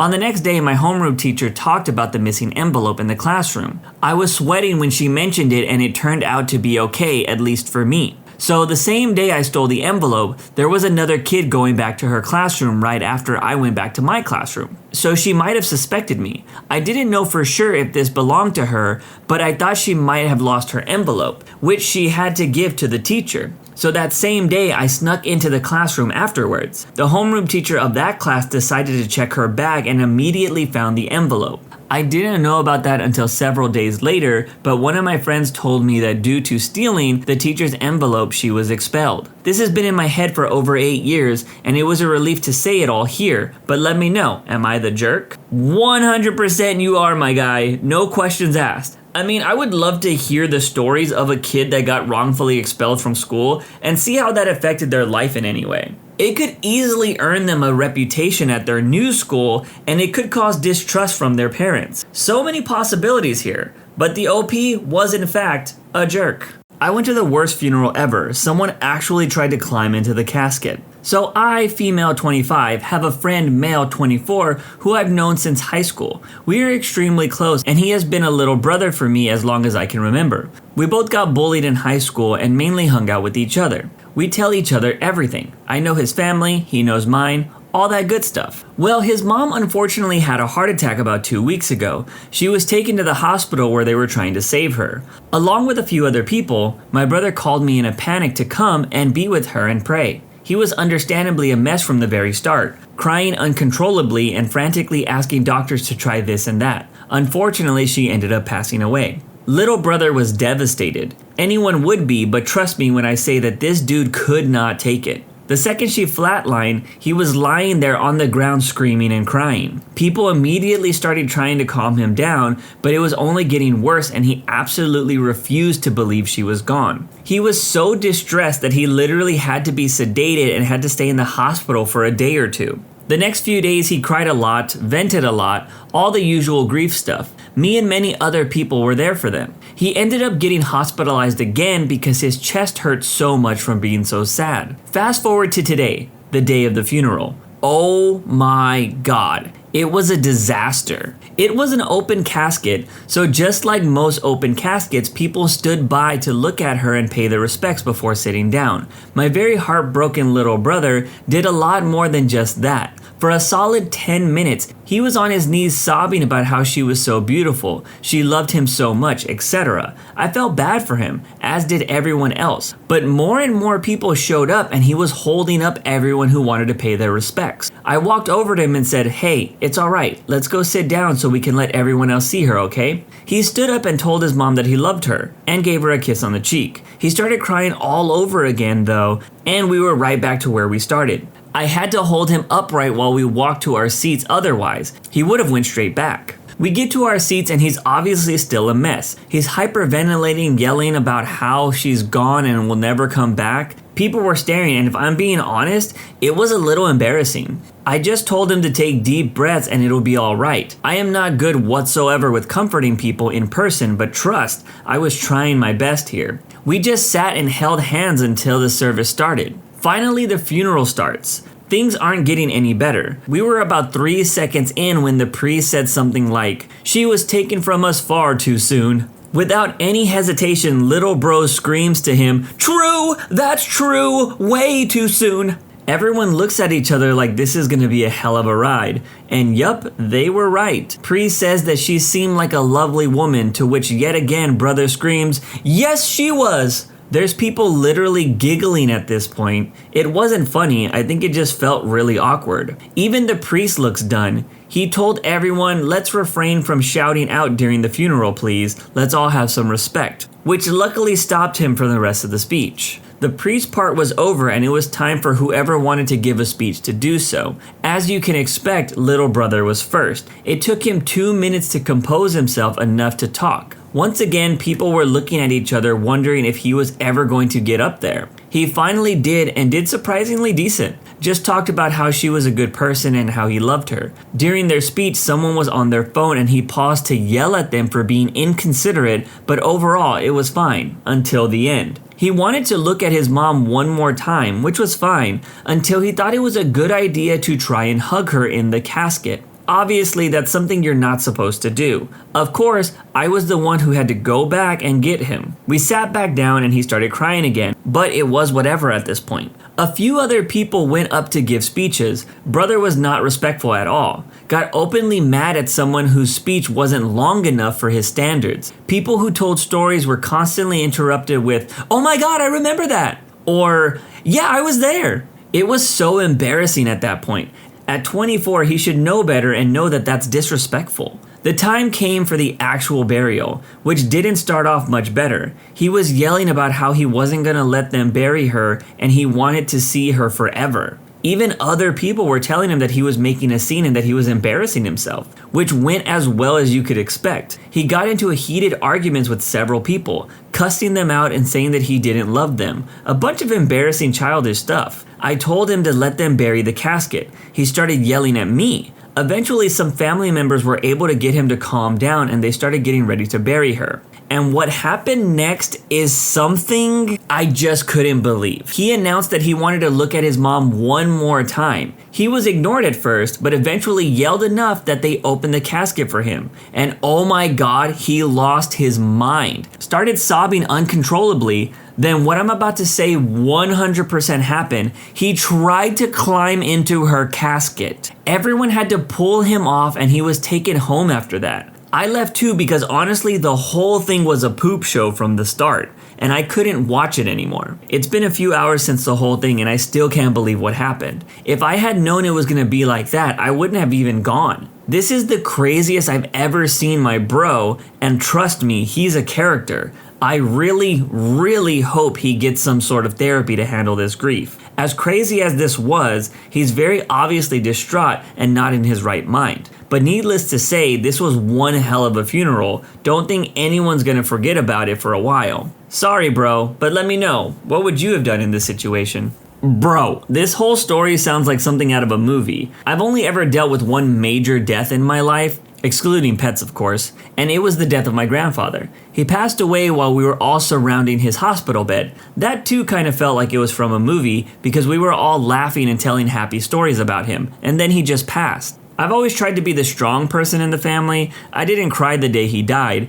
at least not around the family. Everyone else was losing it, so I felt like I needed to be the strong one. It wasn't until the moment that they closed the casket that my eyes exploded with tears because that was officially the last time I was ever going to see my grandfather. Death sucks, but sadly it's a part of life. Only thing we can do is enjoy it while we got it and make sure that we don't jump into caskets of our loved ones when they die. Last night my father was a jerk and I don't know if I can look at him the same again. I am writing this while I'm very emotionally charged. What's coming out here is backed by anger, sadness, fear, and worry. Last night we went to the country fair demolition derby, which was fun and all. My parents, as usual, were drinking. I've never really liked it when they do, but last night solidified my feelings of disgust and hate for it. As a 16-year-old with a license, I was driving home. Of course, with nearly 1,000 people all trying to leave at the same time, there was traffic. There was this Cadillac driven by some middle-aged woman whose stick is so far up her butt that it gave her brain damage. When there's those intersections in the parking lot where the lines form to join the main line, there's the unspoken rule of 1 for 1. Well, she thought that didn't apply to her and went anyways. My dad, in the back seat, told me to be more aggressive and try and tell her to get behind me and follow the rules. I did my best, but the stick up her butt seemed to be giving her a heightened sense of importance and she went ahead of me. She's a butthead, but it's fine with me. She also did the same thing to everyone else. And personally, I think the truck that ended up behind her had its brights on purpose so it could give her the proper punishment. My dad, though, not so much. He had every intention of getting out and starting a fight with her. Now, I will say this isn't the father that raised me. That's the man who had too many drinks. I could see that he was getting pissed, so I locked the car doors and stopped him from hurting someone or getting himself arrested. For context on the next part, I'm a semi-quiet person. If I don't have something to say, I usually won't say anything. Some people say that I am too quiet and I need to speak up, which I disagree with. I speak up when I need to and when I have something to say. 5 minutes prior to the events above, my dad was telling me that exact thing, that I need to speak up. I'm kind of tired of hearing that crap from him. I told him that whenever I do speak my mind, people, including my parents,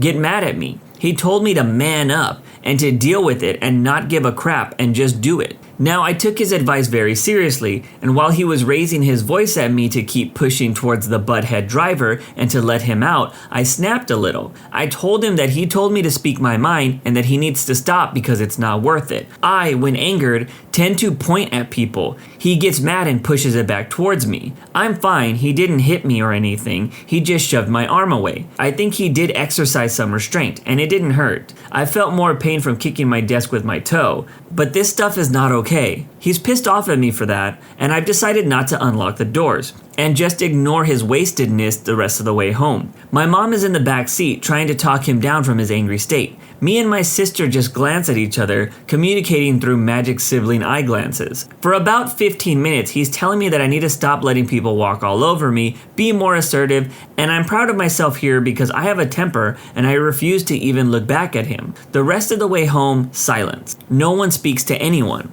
So when we get home, he tells us to go to the kitchen because we need to have a talk as a family. Myself, my sister, and my mom are very much done with this stuff at this point and decide collectively that it's in our best interest to continue putting up with his BS. For about 20 minutes, he lectures on and on about how me and my sister never do anything around the house and that he works hard. I give my dad credit here. He does work very hard. He works 10-hour days, 5 days a week. He makes good money and provides us with a lot more than he has to. I love him and respect him. I am very grateful for him for this reason, and my mom is the exact same. She works hard and long days. But the part about me and my sister not doing stuff around the house is just total BS, which I don't have a tolerance for. If we're asked to do something, we do it. If they want the dishes done, dishes are done. If they want the trash taken out, it's taken out. I mow the lawn every week to my father's liking, even when it's a 90-minute long pain in the butt and he wants it done on that stupid day. I schedule my stuff around most of the time. I run my sister around so they don't have to. Me and my sister both have done the dishes plenty of times when we weren't asked to, which I know we should do, but my dad acts like we don't. My mom does have our back here. She says every time she's asked us to do something, we've done it. So for about 20 minutes, he goes on about how we never do anything, and he, and to some extent my mom, are both worked to death. He complains about how we are lazy and we sleep in all the time. Isn't that the point of summer vacation? He tells us that we all need to listen to what he says and do what he says because he's in charge. Cough, cough, butthead behavior. My parents fight a little bit about it, my mom being a total boss and not letting him walk all over us and being a jerk. So it goes by and my mom convinces him to go to bed. I was raised in a completely healthy way that will 100% not cause an issue later to be tough and not show feelings, like a lot of men in America. I don't cry in public, and even in private at my worst points, it's a fight to do it, even though I know I will feel better. My sister and my mom are very tough women too. They endure a lot, but I rarely see them cry. When he finally leaves the kitchen and goes to pass out in his bedroom, the three of us are in a group hug crying for about 5 minutes. I asked the girls if they want to go somewhere because honestly I don't want to be around my dad and I don't want them to either. Another thing I need to disclaim here, my dad has never and will never lay a hand on anyone in the house. He has never hit, beat, or even threatened to do so with any of us. Really, the extent of this stuff is like shoving my arm back. That's only ever happened that one time. My mom and my sister decide to stay. They know he's fine and probably already asleep. We have my sister grab what she needs and locks herself in her room. My mom sleeps in the guest room that night with the door locked. We all know we were gonna be fine, but I think we all were scared. I had plans that night to be with friends, so I grabbed my stuff and went. I didn't really want to be home. Everything and everyone is fine. I got back early in the morning and my dad was fine. He was back to the loving, caring father I know and love. Simply put, he got wasted and made a lot of poor choices. But that's where the post title comes in. After seeing him last night, it's really hard for me to look at him the same after what he did. His actions and words were not okay, and several times he acted in ways that he told me to never act. I want to respect him and look up to him. He was hurtful and borderline verbally abusive. Honestly, no one is saying it, but me, my sister, and my mom are all a little unsure of where their marriage is. If I had it my way, I would have gone and stayed somewhere else for a few days while I reflected on everything that happened and what I needed. But being 16, I have no right to do so. Which, fairly pointed out by my wasted, angry father, I kindly have to listen to him until I'm 18. But also, hotel rooms are expensive, and I don't want to drag the rest of the family or friends into this. I'm writing this about 15 hours later. I don't really know how to process everything that happened. For those who care enough, I do feel safe. I don't think my dad is a violent type. He is truly a good person, who works hard and will give everything to his family. Last night might have just been a bit of a hiccup. He got wasted, and I know work has been a little stressful for him lately. I don't forgive him for last night. It was unacceptable, and I'm now considering purposely trying to avoid alcohol, because I don't want my future family to be put in this situation. I have a girlfriend, and we are super tight, and I am now scared to disagree with her. I'm quite a bit bigger and I have a temper, and I don't ever want to accidentally put her in a place like that. I really want to pretend like nothing happened, like we are all right now, and go on with my life and treat my father like I have been, but it's hard to look at him the same. But let me know, am I the jerk for thinking this way? As someone who doesn't drink themselves, I think staying away from drinking might be a good thing for the OP. I actually think that it might be a good thing for a lot of people. But even though I personally don't drink, I don't think that we should judge people off one wasted night, but then again, depends on what happens in that wasted night. In this situation, the OP is young, and I hope that they realize in time that one moment isn't something that you should judge your father off of, especially if he's a good father 99% of the time. I do think that she should speak to her father about her feelings and what happened. My dad used to drink a lot when I was really young, and I hated it. He used to have a temper, but he was never violent. Nowadays, he's just a happy drunk to the point that it's hard to believe that he used to be an angry one when I was young. Moral of the story is people can change. You shouldn't base your whole view of them off one bad experience. But to be fair, if that one experience is really bad, then it's okay to be a little judgy. Today a customer got annoyed, abandoned their shopping cart on the belt, and just walked out. I really felt for the guy. So this happened earlier today. I was on a till serving, as were a couple of others. It was busy, so there were a few of us on tills. As the number of people started to dwindle, the till in front of me had closed down and was serving the last few customers who had already had shopping on their belt. I had been serving for a good few minutes afterwards and started closing down too when I noticed the number of people on the till in front of me hadn't changed. There were 2 people left, a guy who had a few bits and an elderly woman who was in front of him. The elderly woman was trying to use a coupon that, for whatever reason, was simply not working, but was adamant about using it. I couldn't hear the details, but let's be honest, the lyrics may change a bit, but the dance is always the same. At this point, I had nearly served everyone who was left on my belt and honestly felt bad for the guy who, at this point, must have been standing there for 10 minutes or more. I managed to catch his eye, smiled, and gestured for him to come over to my till. He smiled back, picked up a couple of his items, and put them on my belt. I only had one customer left before I could serve him. "Those are the offers," demands the woman I was serving, pointing at the bakery items. "Those are buy two, get one free. I know they are." "Sorry, I'm pretty sure those are not the items that they offer." "Yes, they are. I saw the sign. I know those are the ones on offer."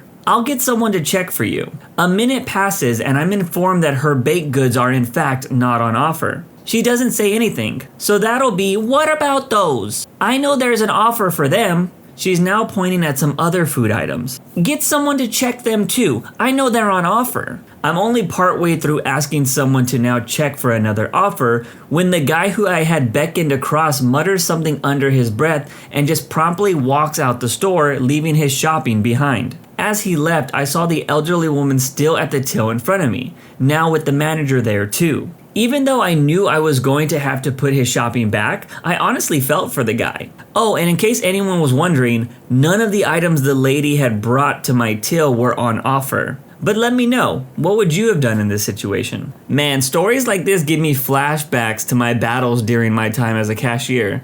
I always hated when people asked for items at checkout because I knew that my management or people on the floor would take forever to get back to me with the item check. It got to the point where I learned the store pretty damn well, and if someone asked for an offer, I would just run out and find it myself because I didn't want to wait and the customer was less likely to fight when the cashier themselves went to go do the price check. Glad those times are behind me. I broke my son's action figure while playing with it and blamed his younger brother. My 8-year-old son has a large collection of wrestling action figures and I've been secretly playing with them when the house has been empty for a few months now. I used to play with wrestling figures as a kid and only gave it up because I felt like I was supposed to. Then a few months ago, I started working from home. During my lunch break, I went into his room for something and got caught up examining his collection. Before I knew it, I was playing with them just as I did as a kid. Now it's become a daily tradition for me. Every lunch break, I go into his room and have a few matches. It's been a great stress relief and I genuinely love making my own stories just as I did as a kid. Anyways, he has this John Cena figure that he uses all the time, and as it happened, so do I. Hey, it's Cena. Am I seriously not going to have him compete? So today I was using that figure and in a match his arm just snapped off. I'm sure I was being careful with it, but I suppose it's just a result of wear and tear. I had hoped that I could get to the store and replace the figure before he noticed, but no such luck. He picked up on it literally the moment he got home. I panicked and blamed it on his 6-year-old brother. He brought it up and my wife knows that it doesn't add up. My 6-year-old has his own toys and has zero interest in wrestling. On top of that, we always make sure that he eats and does his homework after coming home from school, so playtime for him only starts when my oldest son comes home. So what should I tell her? She suspects it was me, but obviously thinks I just dropped the figure while tidying his room up or something. Do I tell her a half-truth and play along with that version of events? Or do I tell her what really happened and hope she doesn't think of me as some type of man-child? I make plenty of money at work and I'm pretty well-rounded in all aspects of my life. I just like to let off steam by playing with wrestling action figures. I'm probably gonna tell her. Is that the right move? Update! So it didn't occur to me to post an update, but I basically told my wife what happened almost immediately after I made this post, and she laughed her butt off. I haven't seen her laugh like that in a long time, and it was the most beautiful sight. I can't believe I ever considered not telling her. She told me that she didn't care what I do to relieve stress, and said that, if anything, it makes her love me even more. We agreed to replace the Cena figure, tell our oldest that I accidentally broke it when cleaning his room, and then give both kids a nice haul of new toys. She even suggested I start my own collection to avoid this happening again, which is a good idea. We'll all head to the toy store tomorrow, so suggestions for cute little figures I can buy for her would be much appreciated. She has no interest in this kind of stuff, but she definitely found it funny, so I love her for that. I also love the input I got here. A few people said the childish thing wasn't playing with toys but lying to my son. You were right. Anyways, peace, but let me know. Am I the jerk? As a man-child myself, this story is hilarious. It sounds like something you would see from a sitcom of a dad playing with his kids' toys while at school, and then he gets into a bunch of shenanigans when he breaks their favorite one. which leads him on a wild goose chase to find the replica. This story is just a wholesome accident, and I love that the wife laughed at the experience and didn't think he was weird for what he did. You would be surprised by how many men actually hide their interest out of fear that their wives or partners will think less of them. My bosses are stealing company funds, so I decided to throw a party to expose them. This is a long one. A while back, around 2008-ish, I was working for a small outbound sales call center. I had gotten the job as a transitional position because I needed money while building my own business. A couple friends of my family worked there in management roles, so it was basically a hookup job anyway. I started out as an outbound sales associate, and we were contracted to sell identity theft protection for some very popular card brands and banks. These clients also provided the program with incentive money every month for us to spend on our employees who were selling their products. Remember this, it's very important. I have a background in management, so I was easily able to get myself moved from sales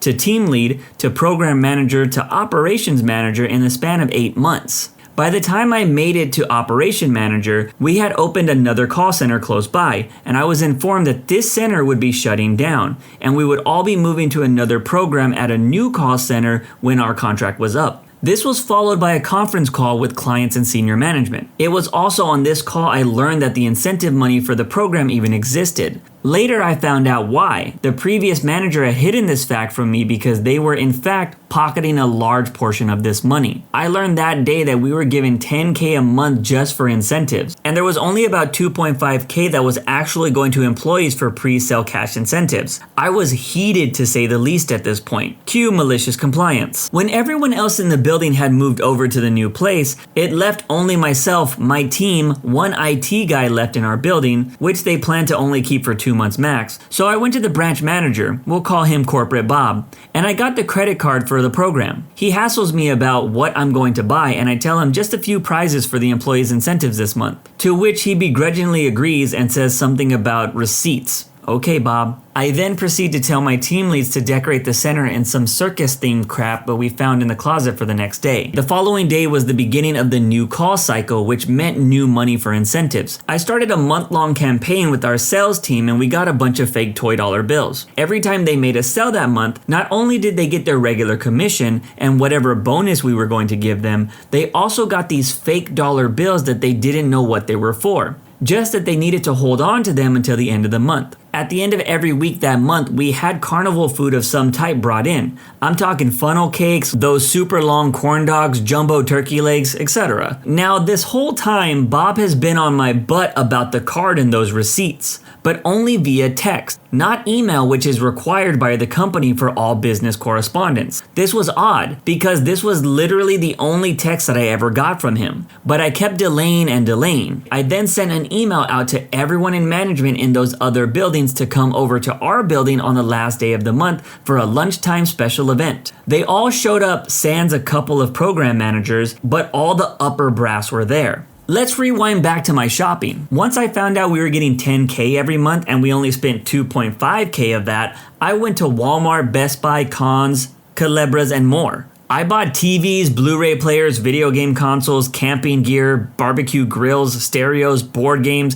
and a bunch of other smaller stuff. I spent about over $7,000 in total. Fast forward back to the special event. I stopped all the outbound calls and waited for the queue to clear. I then rolled out a cart full of all the prizes from the office and had all the salespeople come take a look over them. Then I informed them that we would be having an auction using all the fake bills that they had accumulated all month, and then sent them all to lunch. Senior brass circled me like hyenas from The Lion King at this point. I explained that I felt we had been underutilizing our incentive money, and since the program was nearing the end of the contract, I wanted to incentivize the team to keep pushing through. I then handed Bob the receipts and went back to planning the auction. He and the 2 other managers were hot under the collar but couldn't express it. I still haven't seen the shade of red duplicated to this day. Here's the thing though, it freaking worked! The sales team went on to shatter every sales center record for the next 6 months, staying open 2 months longer than expected. It even sparked an investigation into the use of the previous funds. 3 people were fired and a couple more quit. The auctions continued every month. I got promoted over to the new building, but left soon after to move and focus on my own business. But not before I promoted my leads to management. But let me know, what would you have done in this situation? Now, this was fantastic, and this is what I call leadership. This is how you should think about your team to better the business. You don't need to be cutthroat and threaten people to do their jobs better. Also, I'm glad the business actually looked into where those funds were going, and that ended up getting people fired. Something similar happened at my old job. Turns out that we had a bunch of expensive parts and equipment go missing over the course of a few months. The company started to investigate this, and once they started, we just so happened to have a bunch of mechanics decide that they wanted to quit and leave the company. It was a crazy coincidence that nothing was going missing after those guys decided to leave their jobs. My entitled boss keeps putting off my promotion and then tells me I need to do some soul searching. So I search for a brand new job and leave her hanging. I started working for a company as an administrative assistant, purchasing office supplies, routine paperwork, coordinating meetings, etc. A person on my team left, so I picked up their duties while my boss looked for a replacement. The interview process for the replacement started in March 2020, but it was not complete due to the pandemic. I continued to cover both jobs easily since my original position did not have a lot of work to be completed while working from home. My boss compensated me for the extra work at a 10% salary increase, and all was going well. As we navigated the pandemic and realized how to work efficiently from home, my positions picked up more and more duties. I was designated as an executive assistant to my boss's boss's boss, which added an additional part-time position to my role. The more I thought about it, the more I realized I was not happy doing the work of 2.5 people and bringing in a measly 10% salary increase. I started discussing growth options with my boss last September. She asked me to put together a justification document as to why I deserved a growth path/promotion. I put something together within a few weeks. Doing 2.5 jobs kept me really busy, and I sent it to her. We discussed it at our next get-together, and she said that she'd have a discussion with her boss. Next time we met, she asked me to put together another document on where I saw myself in 5 years. Okay, I put that together and sent it. Next time we met, she asked me to put together another document on the justification. I told her I'm not going to keep pursuing these tasks if they're not going to get us anywhere. She said that she discussed this with her boss. We're in February at this point, and I'm getting tired of being strung along when my boss finally sets up a meeting between her boss, and me. We met and I voiced my frustrations. They give me reasons as to why I'm not entitled to a promotion. My boss said she already told me the reasons, but this is new information to me, and encouraged me to do some soul searching. So I start soul searching. Am I really happy in this role? No. Do I feel supported by my boss or upper management? No. Why do I want to stay here if I'm not going anywhere career-wise? Beats me. I start applying to different jobs, within the company and externally as well. I am still working towards a promotion with my current position, but I can't get my boss to give me any timelines or a solid process to follow. It's now April and we have gotten nowhere. She is now asking me to look into different options other than a promotion, which do not follow the original path I wanted. The promotion would allow me career growth options in my current positions. Pursuing other paths led nowhere. I interview for a position internally under a different supervisor.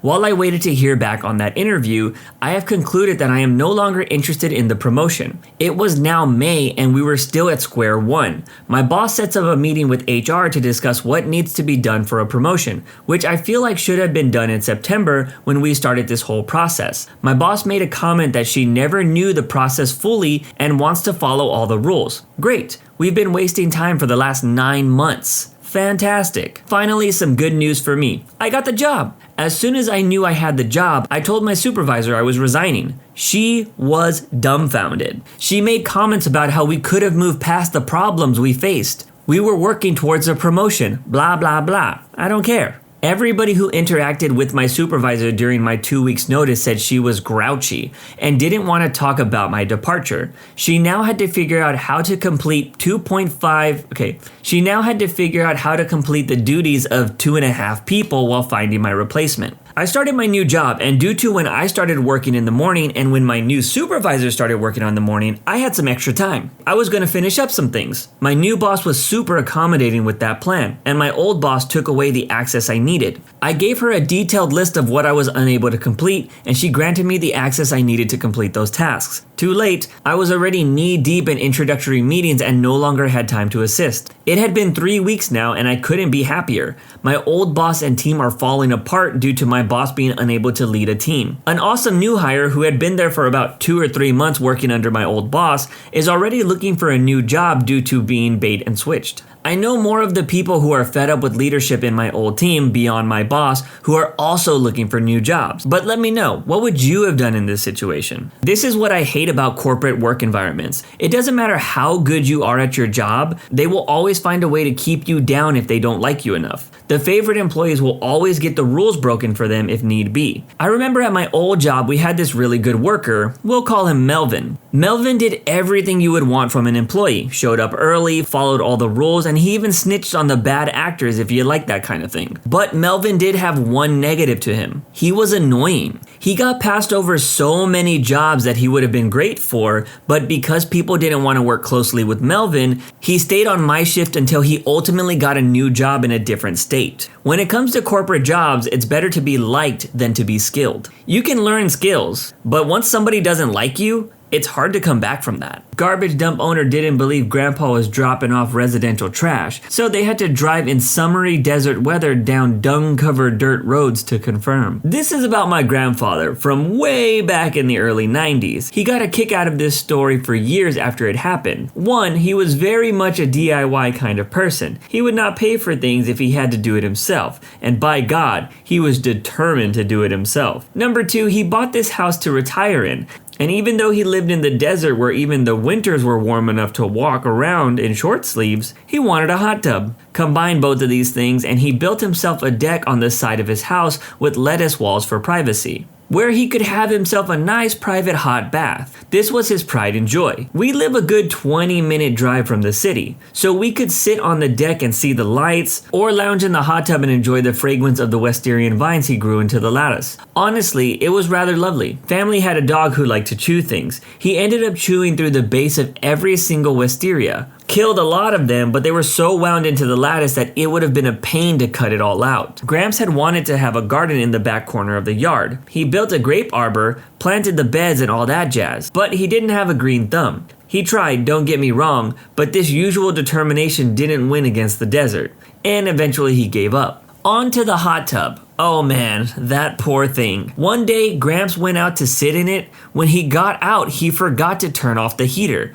Every single drop of water evaporated, and the whole thing was absolutely ruined. There was no way it could be repaired. So Gramps, in his usual DIY fashion, and probably a bit of spite, took a chainsaw to the thing. He cut it all into bits. Then, because his poor beloved hot tub had gone to the sauna in the sky, he finally took down the lattice, with the long dead wisteria vines still entangled. Then he tore down and ripped up his failed garden. All in all, he was left with a massive pile of rubbish and debris in the driveway. Gramps had this little Volkswagen pickup truck. The closest trash dump was roughly 30 miles away. Gramps loaded the back of his truck with refusal, strapped it down, drove it to the dump, unloaded it all, and headed back for another. Being retired and having little else to do, Gramps didn't mind having to go back and forth doing all this labor. But after the 4th or 5th delivery, the guys running the dump realized that he had more than they thought. They tried to tell him that he couldn't just keep bringing everything there, since they don't take commercial trash, only residential. He insisted that it was from his home. He just had a lot of stuff. They refused to believe him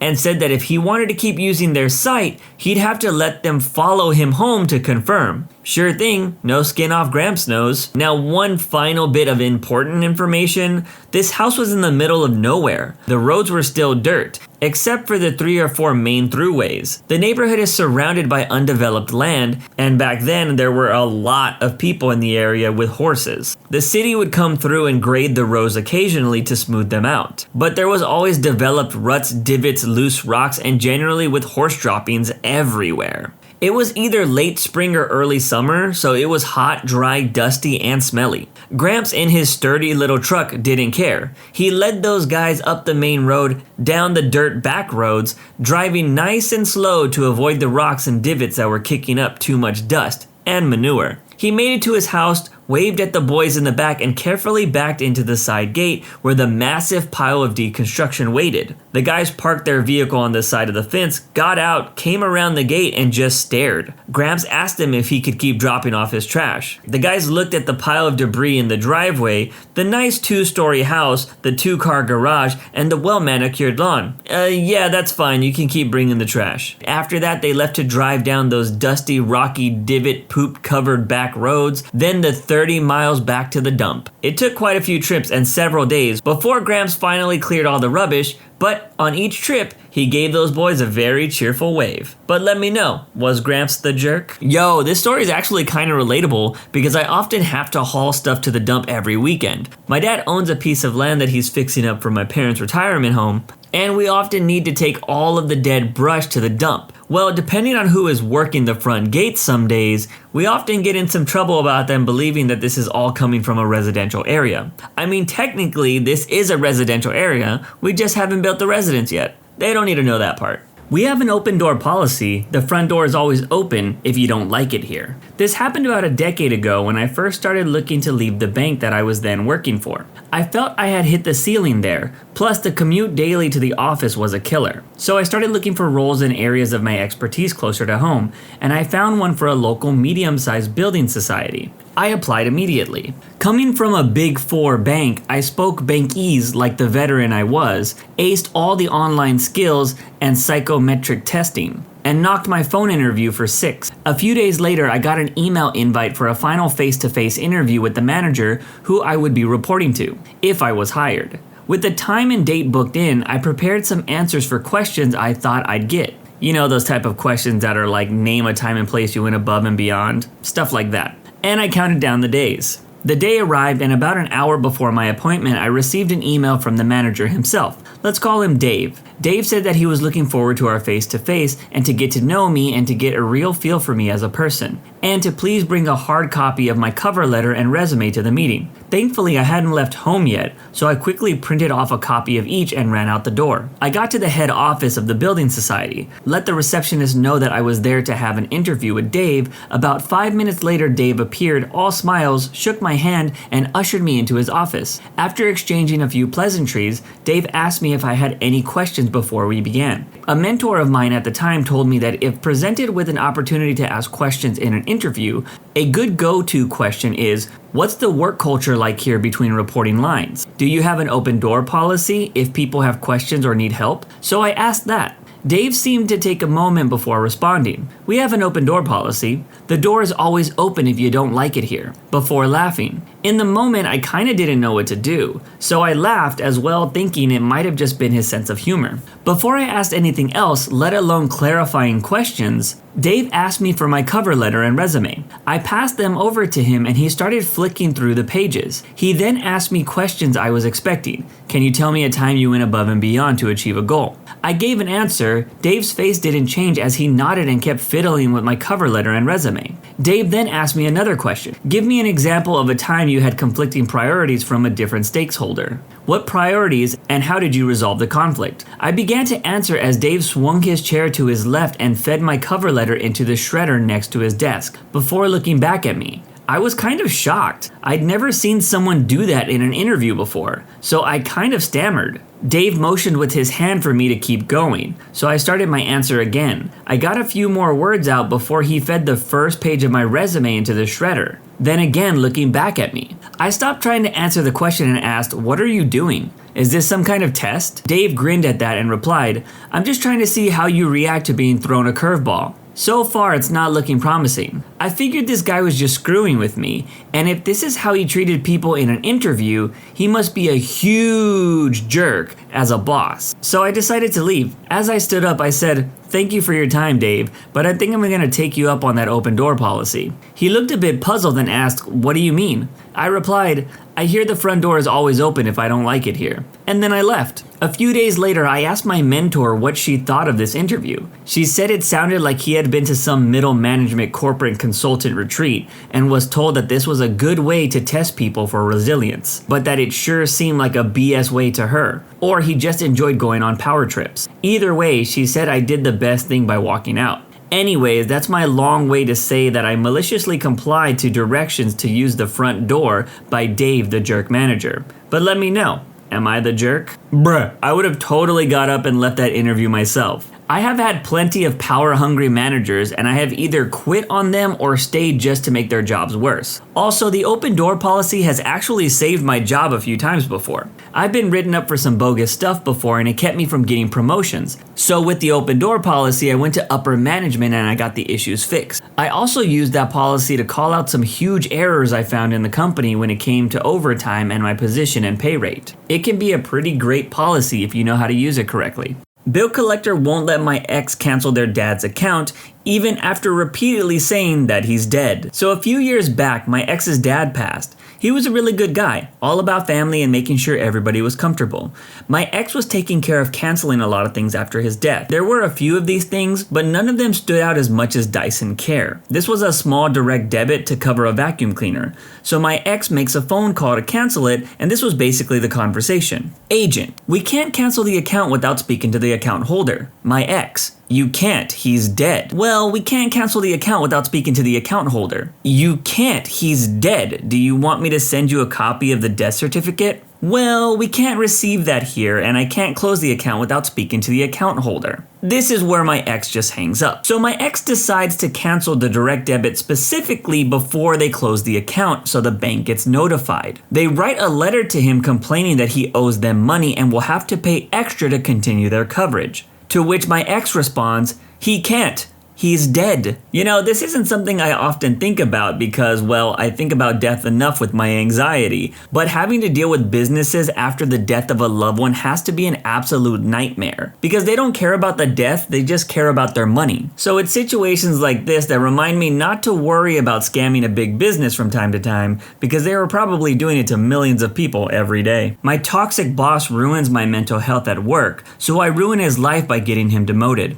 I recently left a job where I had a really toxic relationship with my boss. He was old school and prioritized work over everything else, expecting everyone to do the same. His expectations were so high it disrupted my work-life balance significantly. I had 2 young kids, and at this point in my life, I'm not doing late-night meetings or weekend reports. The company worked from home 50% of the time, except my boss didn't believe in work from home. So we were 100% in the office. Even when COVID was at its highest, the city was flooded and the commute was dangerous. We were the only team of about 50 in the office. I told him I was overwhelmed, that I had too much work to meet all the deadlines, and he told me that I have to prioritize everything, because everything is urgent. When I asked him what is the most urgent, what should I do first, he told me everything. You get the idea of his approach. The company worked in flexi time. As long as your hours equaled 37.5 each week, 7.5 hours per day average. It's all good to work anytime between 7 a.m. and 7 p.m. I could do a 10-hour day, then a 5-hour day, as long as it balanced out. My boss, however, demanded those hours be worked between 9 a.m. and 5 p.m.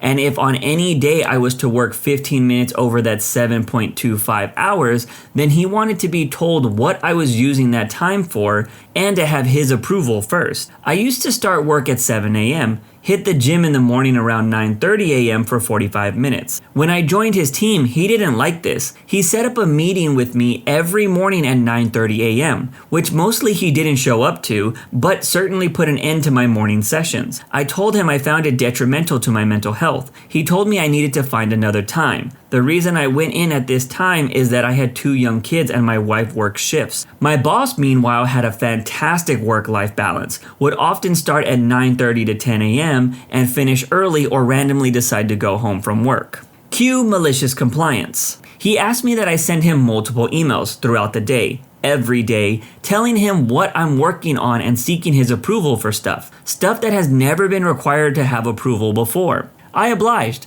I sent him 5 emails a day, every day, waffling on what I was doing. I'd also ask questions in these emails, forcing him to read them and respond to them all. After a while, I started to make the questions more subtle, not dot pointing them. but sneaking them into the body of text. I'd ask the same question multiple times, knowing by this point he's bored of reading my emails. And then when he didn't give me the answer, I'd let the repercussions happen. The repercussions that didn't exist until he demanded I seek approval. These repercussions were usually raised by my boss's boss. I knew they were happening, but I let them happen. I'd then respond to the group emails where my boss would blame me, and I would include the emails I sent him seeking approval as he requested. This became a fairly frequent occurrence since I was sending 25 or more emails a day, which seriously was a huge chore on top of the high pressure role. I dealt with $200 million contracts annually. I had a really good reputation in the office for my work. Everyone seemed to respect me but him. His manner with people wasn't always appreciated. He would set arbitrary deadlines and then half of them seemingly for no reason.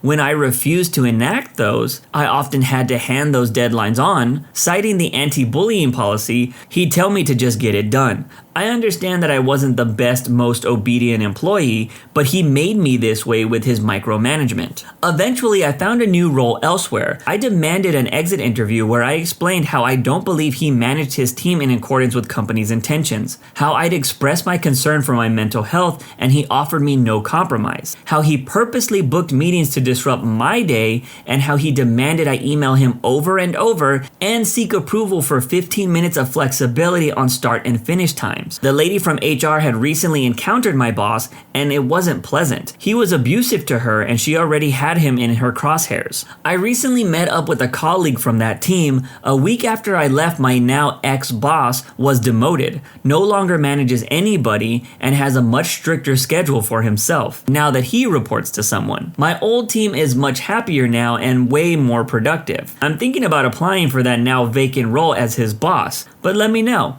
Am I the jerk? Man, this boss seems hella petty. I mean, to purposely schedule meetings so your employees can't go to the gym? That is next level, but I'm happy that he requested his exit interview and was granted it, leading to that horrible boss getting demoted. I wish I would have got an exit interview at my old place. I was supposed to have an interview with HR because my boss was trying to get me fired, but once he found out that I had already put in my 2 weeks, he magically made that HR interview go away. I wonder if it was because he knew I had a lot of dirt on him and that HR wouldn't be happy to hear it. Either way, I'm glad this OP is in a better work environment. Boss demands I follow the list of my job duties she gave me or else. Turns out she was the one that ended up losing her job. To start off, I want to give a little bit of context and backstory to set the scene. A couple years ago, I took a job in a kitchen of a private healthcare facility. I had been working in kitchens for more than 10 years before this, in various roles, and I knew I was overqualified for this job. But a close friend was already working there and had asked if I could come in and fill a spot because they were short-staffed. And I wanted a low-stress job at the time that could accommodate my schedule of working both jobs before switching careers altogether. It's a relatively small kitchen with only a head chef. We'll call her Jessica.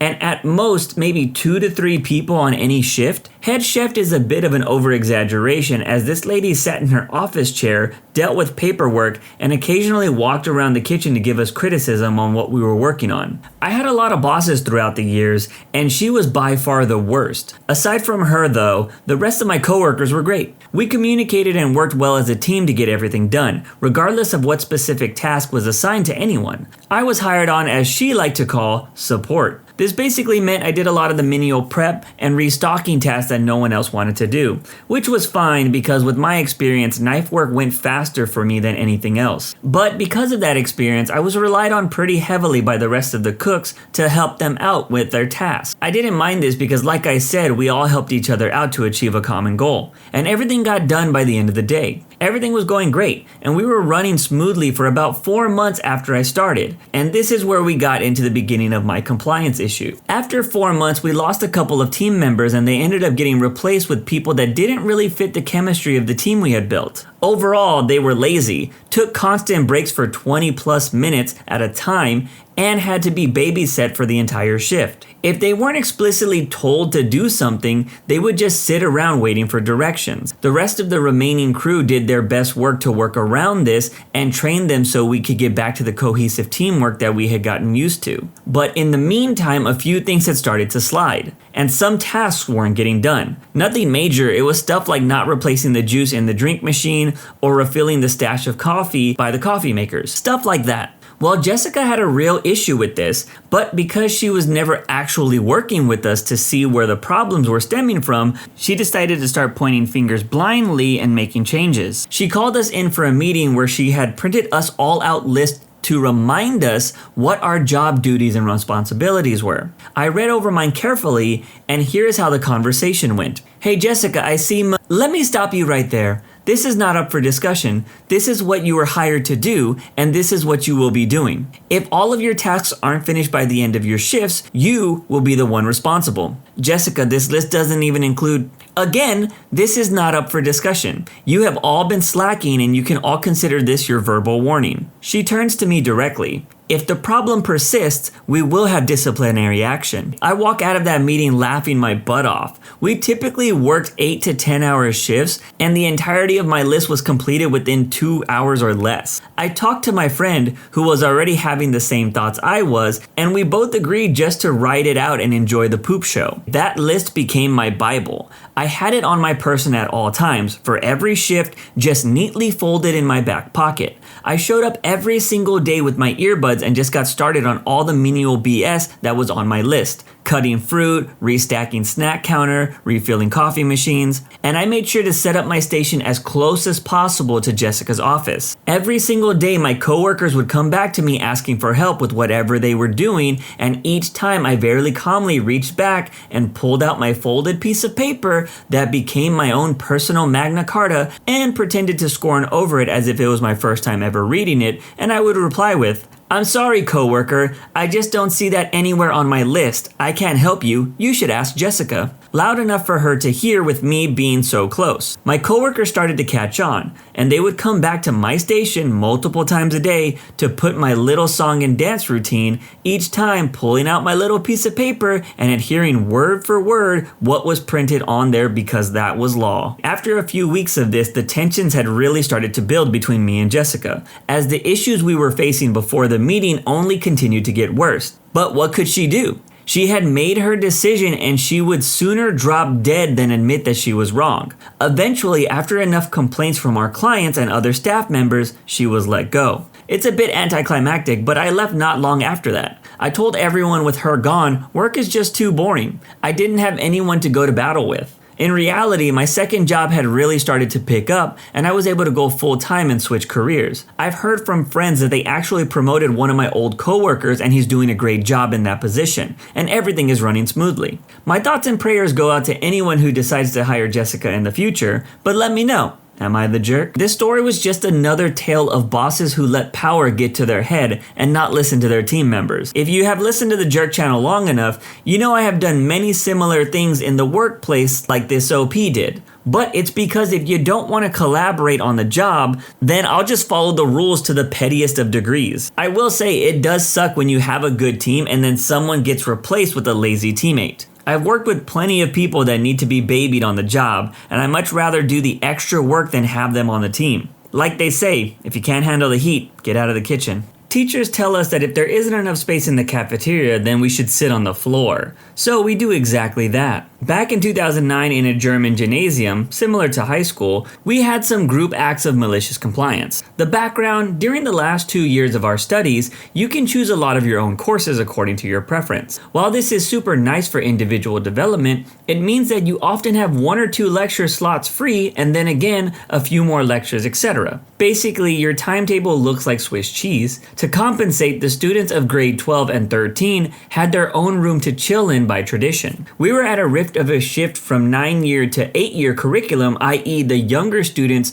would graduate at the same time we did. This caused some shortage in capacity at our school. Among them, the extra room was taken since it was needed for classes. Inconvenient but understandable. We were told just to make use of the available seating space throughout the school. What we didn't take well was that the cafeteria became too small as well, so during lunchtime we didn't have the sufficient space to sit and eat. The school promised to make amends, but 3 months into the school year the situation was the same. One of the deputy headmasters of our school was a real grit. He would generally slack off on his work, showed strong favoritism to whoever had the brownest nose, and was generally seen as one of the worst teachers the school offered. We asked him during class one day about the current state of affairs and told him it's unacceptable with winter coming in to not have enough space to eat. This is where the malicious compliance starts. He answers, "I'm afraid that there won't be any change soon. You will just have to cope with it. I have seen you lingering around and sitting on the floor often enough. Seems like you have no problem with that. So why don't you just sit on the floor and eat? There's sufficient enough space, isn't there?" End of November, the floor is not only dirty but wet with snow, salt, and every other dirt people drag into the building from the outside, and it only gets worse over the next months. Something needed to happen, and it did happen. The next day, whenever we had free time in our schedule, we just sat down in the hallways right in front of the teacher's common room and the office of the headmistress. Our colleagues asked us what we were doing. We told them the story above, and within one day we had the occupants of the teacher's common room and the office of the headmistress running, taking his advice to just sit on the floor to eat. During lunch hour, we made around 300 students in front of 2 doors. You can imagine how pissed everyone was. Every teacher who asked was explained that we follow the advice of the grit deputy, eating from the floor whenever space is available, and that we think here is better than lingering in the way of our fellow students. Some didn't. One got to the point where he stepped on some girl's fingers while cursing about us. That was a very uncomfortable 10 minutes for him until he made his way through to the teacher's room. Tensions were running high. Teachers not getting into the common room that holds printers and other office supplies means lessons would start late for everyone. At the 5th day, the headmistress informed us that they had found a solution for the problem about the insufficient space being available, and it would take effect in 2 days. The grit deputy headmaster sank even lower in the opinion of the staff, as everyone knew he should have looked after this issue and just did nothing for months. Before this, he was held as a possible next headmaster. Afterwards, this was off the table. But let us know, what would you have done in this situation? Getting outsmarted and outplayed by students has to be a quick kick in the balls, right? I remember doing this to my English teacher once because she accused me of plagiarizing in a paper that I had written. The reason for this accusation was because I used the words explosions in the sky, and she said that this is a musical band. I was shocked and utterly confused. For one, I was surprised that she knew about this band. They are a great instrumental act if you ever want to check them out. But secondly,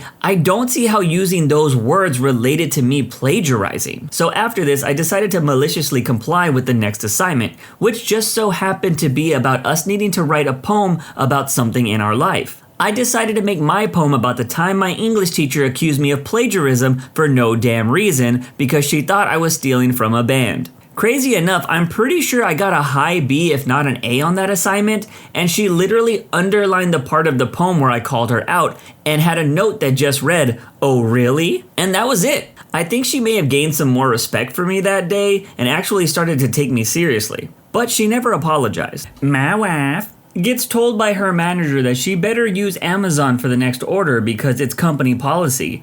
Months later, he gets karmic payback. Some background, my wife does procurement for a large US headquarter organization with branches in a lot of different countries. Her branch operates out of the Middle East. As you might imagine, when it comes to working for a large international organization, there are a lot of rules that she's obligated to follow when it comes to sourcing material. And there's a list of preferred sellers that the organization wants her to use if at all possible. Unsurprisingly, a lot of those sellers are also US based, which is fine most of the time, but can be really inconvenient in a lot of ways given the distance involved with where she's at. So on occasion, she'll stray from the book and look more locally if she knows it's not going to cause a big issue. And everyone will be happy in the end anyways. Usually she gets away with it because the powers that be understand why she does it. Recently, one of the newer department managers noticed an order my wife had made on their behalf didn't come from a preferred seller, that they'd been expecting it to come through. In this case, Amazon. They chastised my wife for violating policy and insisted that next time she had to use Amazon for orders like this. Okay, fine, yes. My wife was technically in the wrong, and being reprimanded was technically the appropriate response. But my wife had a good reason for doing what she did, which the manager in question found out next year when they put in the next order. You see, because of the distance involved and the large numbers of departments placing orders, we're talking about multi-ton containers being sent overseas by ship. It can take months for a department to finally get what they ordered. Also, because of how the shipping and receiving is handled, Amazon is technically out of the loop from the moment the shipment is delivered to the freighter at the port that will be hauling it across the Atlantic. So, from Amazon's perspective, the order is considered delivered for the purpose of their return policy before the ship carrying the order even leaves the dock. And long before it ever arrives in the country my wife is based in. From there, it can then take many more weeks for the order to clear customs, be received by her organization, unpacked, sorted, and finally distributed to the various departments who had made orders. It's fairly typical for the whole process to take 90 plus days to complete, well past Amazon's 30-day return policy. Well, my wife's job is just to order whatever the various department heads tell her to, and trust that they know what they're ordering. Of course, sometimes they are mistaken with the order. Either the department wrote down the wrong item, or the wrong size/quantity, or Amazon shipped the wrong thing. Mistakes happen. When you're dealing with a dozen departments ordering tens of thousands of pounds of stuff at one go, it's practically inevitable. Usually something like this is no big deal until too much time has passed to return it to Amazon for a refund and your budget is all tapped out for the year. And you usually needed that item that you didn't end up getting. Which is what happened this year. The department manager in question accidentally ordered the wrong thing, and when they asked about getting it replaced, my wife had to, respectfully, inform that manager since it was ordered through Amazon and not something more local, hint hint,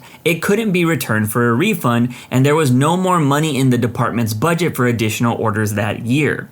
As you might think, that department manager was quite shocked. This story does have a happy ending though, as my wife was able to find another department in their organization who was actually in need of some misordered materials, and they performed a lateral budget transfer so my wife could order what the manager actually needed from a local supplier. But let me know, who was the jerk in this situation? I can only imagine the hassle of having to place big orders of things through Amazon and having to get them shipped overseas. Amazon does a pretty terrible job at vetting what is legit and what is a knockoff. I'm not gonna lie to you, I bought an anime waifu figure one time from Amazon. It was actually pretty decent looking, but I found out that it actually wasn't the official one. How did I find out that it wasn't the official one, you might ask? Well, let's just say it had some removable parts that the official one did not. But hey, I ain't complaining. My teacher won't say my name correctly for 2 years. When I finally stand up for myself, it leads to her getting fired. Here's a little bit of background. So I have a semi-common Hispanic first name and I'm living in the Midwest United States. People don't always pronounce it correctly. Generally speaking, I think of myself as being fairly flexible with how others pronounce it. If it's our first time meeting, I will say how it is pronounced, and as long as they get somewhat close to the pronunciation after a couple of meetings, I will let it slide and acknowledge their efforts. If we've met multiple times and they still clearly make no effort to pronounce my name correctly, that's when I start to take offense. This wasn't always the case though. Before I used to just acknowledge whatever people would call me, and after dealing with some identity issues in my teen years, like many of us do, and going to counseling, I learned to fully embrace my identity, including the correct pronunciation of my name, and was taught to stick up for myself as well. The story takes place when I was starting that transition. In my teen years while attending high school, during my freshman and sophomore year, I had a teacher that was a stickler for the rules. One of those teachers that had been teaching for 40 plus years and had her system down and wasn't going to let anyone change her way of doing things. On the first day of class, she handed out her rules and explained them to us. One of these rules included the attendance policy. Every day, right after the bell rang for the class to begin, she would go through attendance, read off your name, and when we heard our name, we were to say present. Not here, not yes, or anything else. We were to say present. Not sure why she was a stickler for that, but whatever. I had this teacher for 2 years, and for almost 2 years she would pronounce my name incorrectly. What was more confusing is she would pronounce it incorrectly in different ways each time. During attendance, she would get to my name and pronounce it incorrectly. I would then say present and my name is pronounced OP.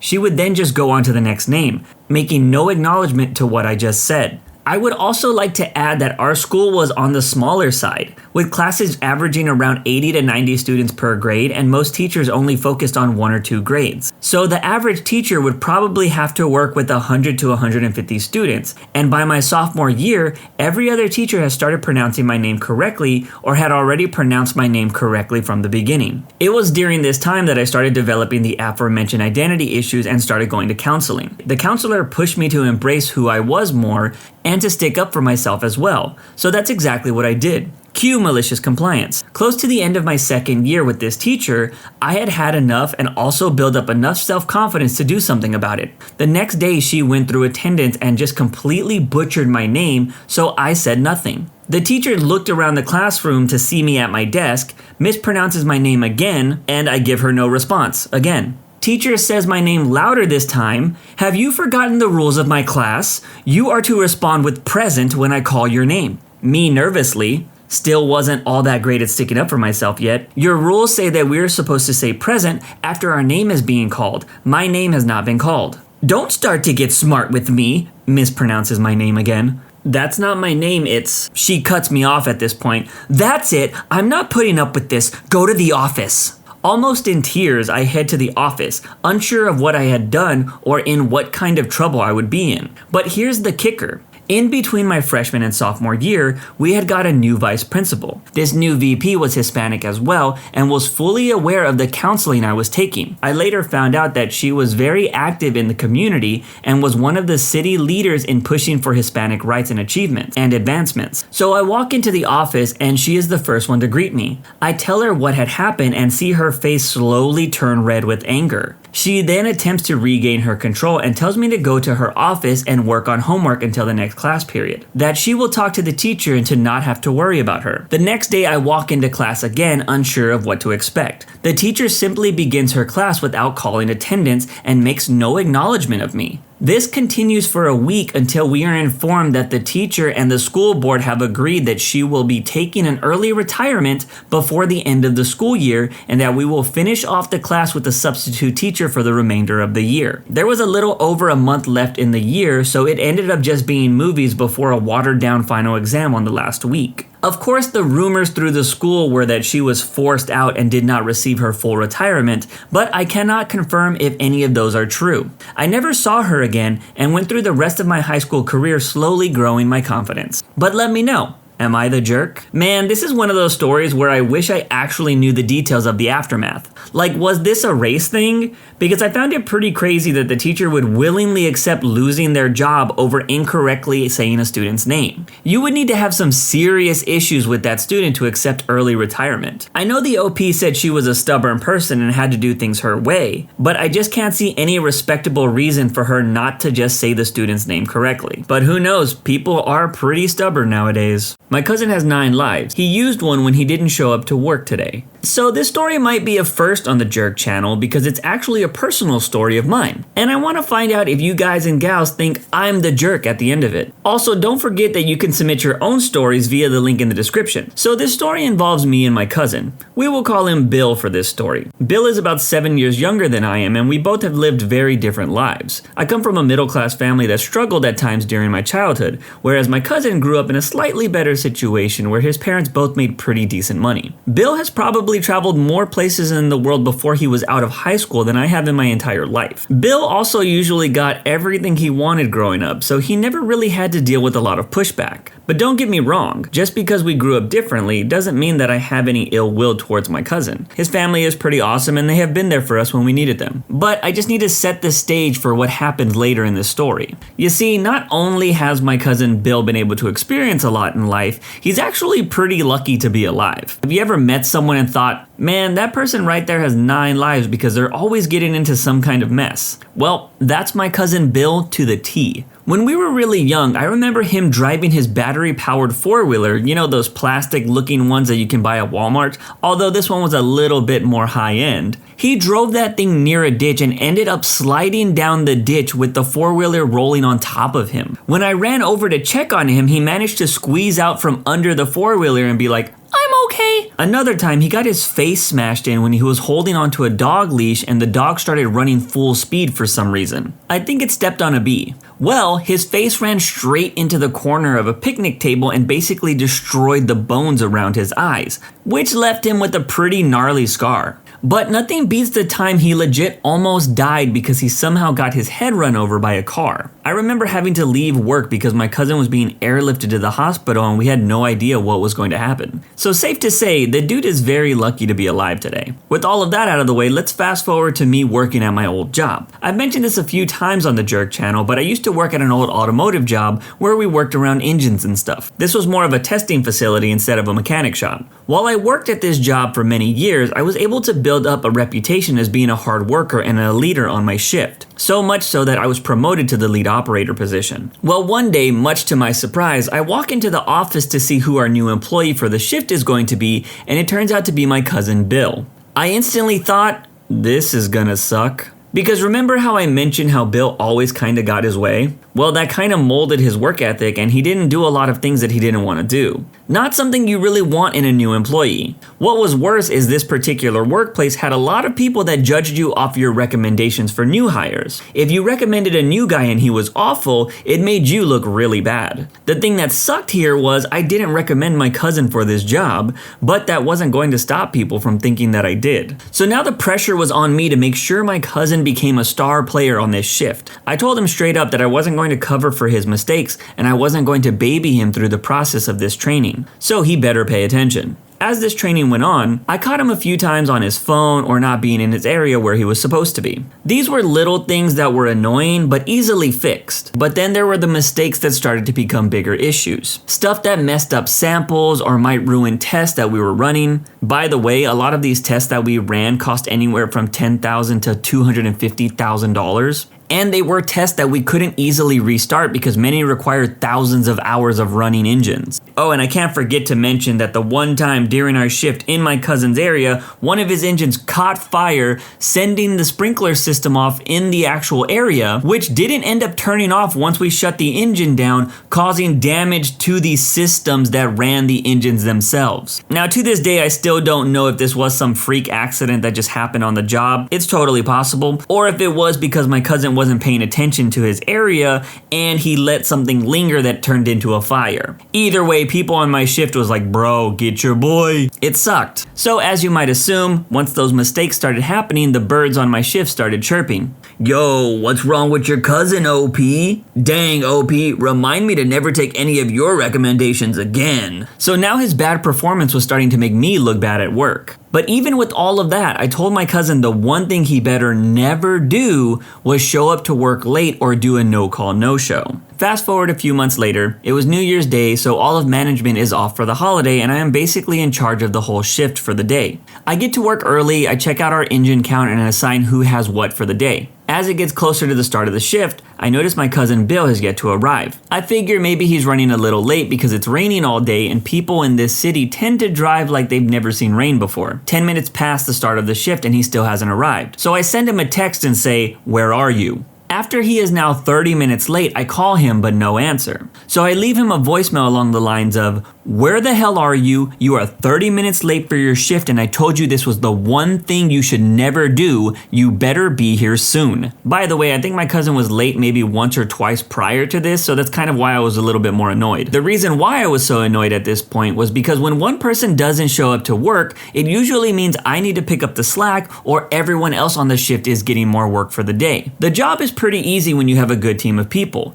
but even I knew the further you stretch the team, the more likely problems occur on the shift, which is something I always tried to avoid during the holiday shifts because anytime you had to call someone to the campus, they were usually big babies about having to work. At this point, an hour or so has passed and I have heard nothing from my cousin. No text, no phone call, nothing. I even call my boss to see if maybe my cousin actually called him and he was just avoiding talking to me. Nothing there either. It wasn't until about maybe 2 to 3 hours later that I get a call from my uncle, who is my cousin's father, telling me that Bill has been in a car accident and he's in the hospital. Turns out my cousin was driving his sports car down a curved road and apparently lost control of the vehicle, causing the car to flip multiple times. I was pretty in shock when I heard this news from my uncle. because my cousin getting into a car accident was the last thing on my mind for reasons for him being late. I told my uncle to keep me posted and that I hope that he's alright. I personally don't remember all the details of the accident since it has been years, but I don't think my cousin was wearing his seatbelt, and I believe the accident was so bad that his leg was caught in the car at some point and it broke pretty badly. I just remember he didn't return to work for 4 to 6 months. I felt so bad after I got that phone call because I had left an angry message on my cousin's phone and he was probably going to listen to it once he was up and well. The last thing I wanted was for him to feel bad for missing work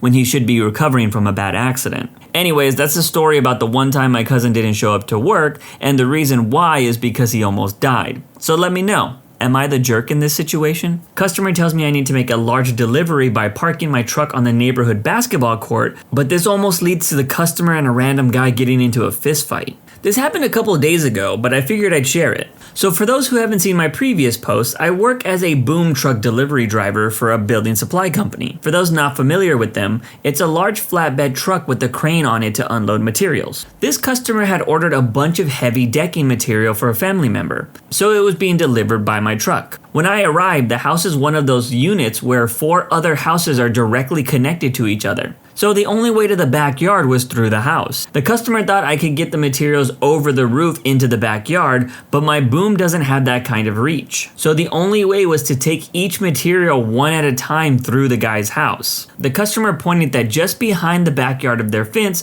was a cul-de-sac, and behind that fence was a little picketed basketball court. He told me I could enter the cul-de-sac and park on the court, and then I could reach the boom into the backyard. I verified with him that there would be no problems, and that the court and everything wasn't private property. He assured me that it would be fine, and if anything goes wrong, he would bear responsibility. So I enter the cul-de-sac, inspect the court to make sure it would handle the weight of my truck, then pull forward and unload the order into the backyard. During that time, a few people in the cul-de-sac came out of their houses, watching the show as I boomed the order into the backyard. One guy came up to me talking about how amazing it was to be able to deliver something like that while not having to do it by hand. Everything goes on without a hitch, and I fold my boom back up to its driving position as the customer writes me a check. There was a little discrepancy with the total amount, so I phoned down to the store to find out the correct total. As I'm talking to a store worker, this guy drives up in a big pickup truck and yells at me, "What the hell are you doing?" I respond that I was making a delivery to the house behind the fence. He's yelling, "You can't park your truck on that. That's a brand new court and you're gonna wreck it. That's private property." I replied that I was following instructions from the customer and that they were the ones who told me to park here. He's still yelling, "Well, you're gonna pay for any of the damages." At this point, the customer is poking his head over the fence, telling the guy to calm down, that they would be the one to fix any damages. But the guy keeps yelling about how he doesn't care and that I shouldn't be there. The next little bit was a bit of a blur, because I was both on the phone and everything went from 0 to 100. I remember the customer yelling, "Talk to me like that. I'm gonna hop over this fence and kick your butt." The two just started throwing obscenities at each other, threatening to kick each other's butts, with the customer's family yelling at him to stop. And that random guy I mentioned from earlier who was talking to me about how amazing the truck was, he was just standing in front of this irate guy, holding his arm out in front of this irate man, trying to keep things from turning into a fight. Finally, the guy gets back in his truck and drives off, and the guy who was standing in the irate man's way came over, as him and the customer talked, trying to get the customer to calm down. He was saying, "Pay no attention to that idiot. He lives several houses down. He shouldn't have gotten involved. He's one of those people who has more brawn than brains." He then identified himself as the head of the cul-de-sac committee, and that he has no problem with what we were doing. The court was fine, and it was an interesting show. He pointed out to the customer if anything else ever needed to be boomed in like that again, to come to him because he can give official permission. The customer thanked him, apologized for things escalating, and for not knowing that he was the one to go to for permission. Both him and the customer then apologized to me for what had happened. I just laughed, saying, "Hey, keeps my day interesting." And we all wished each other a good day. So as I'm leaving the cul-de-sac, I passed where the irate man lives, as he was standing on the porch. He gave me a very low effort, almost defeated like wave. So I smiled at him and gave him a very energetic wave as I drove by. But let me know, who was the jerk in this situation? Honestly, I don't know how I would have handled this situation. Part of me thinks that I would have tried to de-escalate it, but the other part of me thinks I would have wanted to see what happened. Sadly, in America, these things can get dangerous really fast depending on what state you're in. My manager doesn't want me to use my cell phone to help us at work, so I maliciously comply by using our dial-up internet during rush hour. This was during my time in college in around 2005. For the sake of the story, I have to start off on my first day and what led up to the point of why my store had a horrible high turnover rate. I started and soon figured out that the store was getting a complete makeover and renovation, as well as a completely new manager, who we shall call Richard. Richard hired me, but the other employees were hired under the previous store manager. I trained under the previous paint manager and hoped to learn the trade so I could better assist customers, increase my knowledge and hourly wage. We also had to learn to drive a forklift and how to cut/program keys for cars and houses. The worst part was during this transition, they changed the layout of the floor plan. I had already learned where all the products were, but then they were going to go ahead and move everything around. The store had a policy that every customer had to be greeted and helped no matter how busy we were, unless they refused our help. Over 2 months, approximately 6 employees left inside the hardware store and 4 others left our garden center department. Richard had to work the garden center and hated it, because he had to leave his AC cushy office and constantly took it out on the hardware employees inside. And since we weren't cross-trained for garden center and hardware, none of us could really be moved around. Plus, there was also the fear if he did that, more people would leave. Fast forward about 1 year. And then our paint manager left due to overwork and poor scheduling by our manager. He stretched us too thin and made him open and close the store numerous times. We were open from 7 a.m. to 6 p.m., so our previous paint manager worked several hours into OT every week. I became the new paint manager immediately because I was the only employee left who was trained and remained from before the floor plan change. I had to train all new employees on how to make paint via our automatic machines and our manual machine that was specialized for industrial paints. Richard always found an excuse not to train the new people. I also had to train all new employees for how to make keys and key fobs. I was given a 12-cent raise for my compensation. After my promotion, I met our new district paint manager. His name was Kevin. I met him so we could go over anything I needed to know about how to order paint. It was the only thing I was not taught. Kevin told me I can just send him a picture of the order filled out on his personal phone, and he would place the order since our internet was so slow at our facility. He brought his hotspot anytime he needed internet access because our computers usually took 25 minutes to log in. It was the equivalent to dial-up, and we could not use the computer at the register for anything other than customer service checkouts. So when it came time to order paint, I filled out the proper form and pulled out my phone and took all pictures needed and sent them to Kevin. Cue Richard from Garden Center drenched in sweat. He came barreling in and pulled me aside and said, "It pisses me off that we're outside busting our butts in the sun and I come in and you are on your phone goofing off." I explained that I was ordering paint and that it was for the business anyways. He told me to follow the company policy of no phones at work and use the computer in the back. I swallowed my pride and my argument I had. This is what set up my malicious compliance. When the next time to order paint came through, I wrote down what we needed and went to the break room. Between the boot up time and the internet login to the paint order site, it was about an hour long. The store was in chaos. The new employees couldn't find anything they needed for customers. We had several people at the paint desk asking for samples.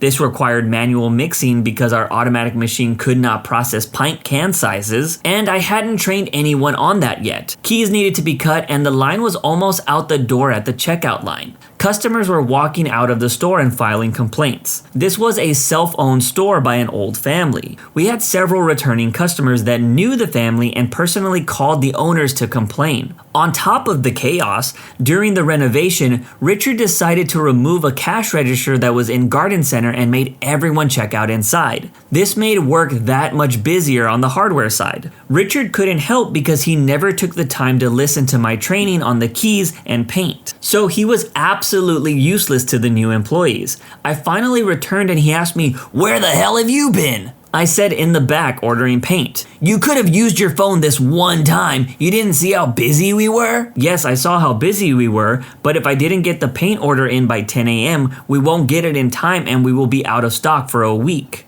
I'm just following the no phone policy you made very clear to follow. He huffed and walked away more pissed than before. Shortly after this, Richard got Kevin to go through the paint order process, and from now on, Richard ordered the paint because it also gave him an excuse to sit inside away from the garden center. Eventually, the new employees left and I stayed because I was about to graduate anyways. I purposely didn't train any new employees on any of the processes in the store because I came to find out I never actually received the paint manager title on paper because it was supposed to come with the $2 raise. I was only given the responsibilities and it was never reported to the store owners by Richard. I came in a few months later and Richard was moved to the other north side store and was no longer a manager. The store was still in chaos. The owner of the store was there and even asked a few questions about paint and wanted to know some ins and outs of what sold best. I still had a few friends there and they told me that the store owners had to stop by regularly to fix the mess that Richard had made during his time there,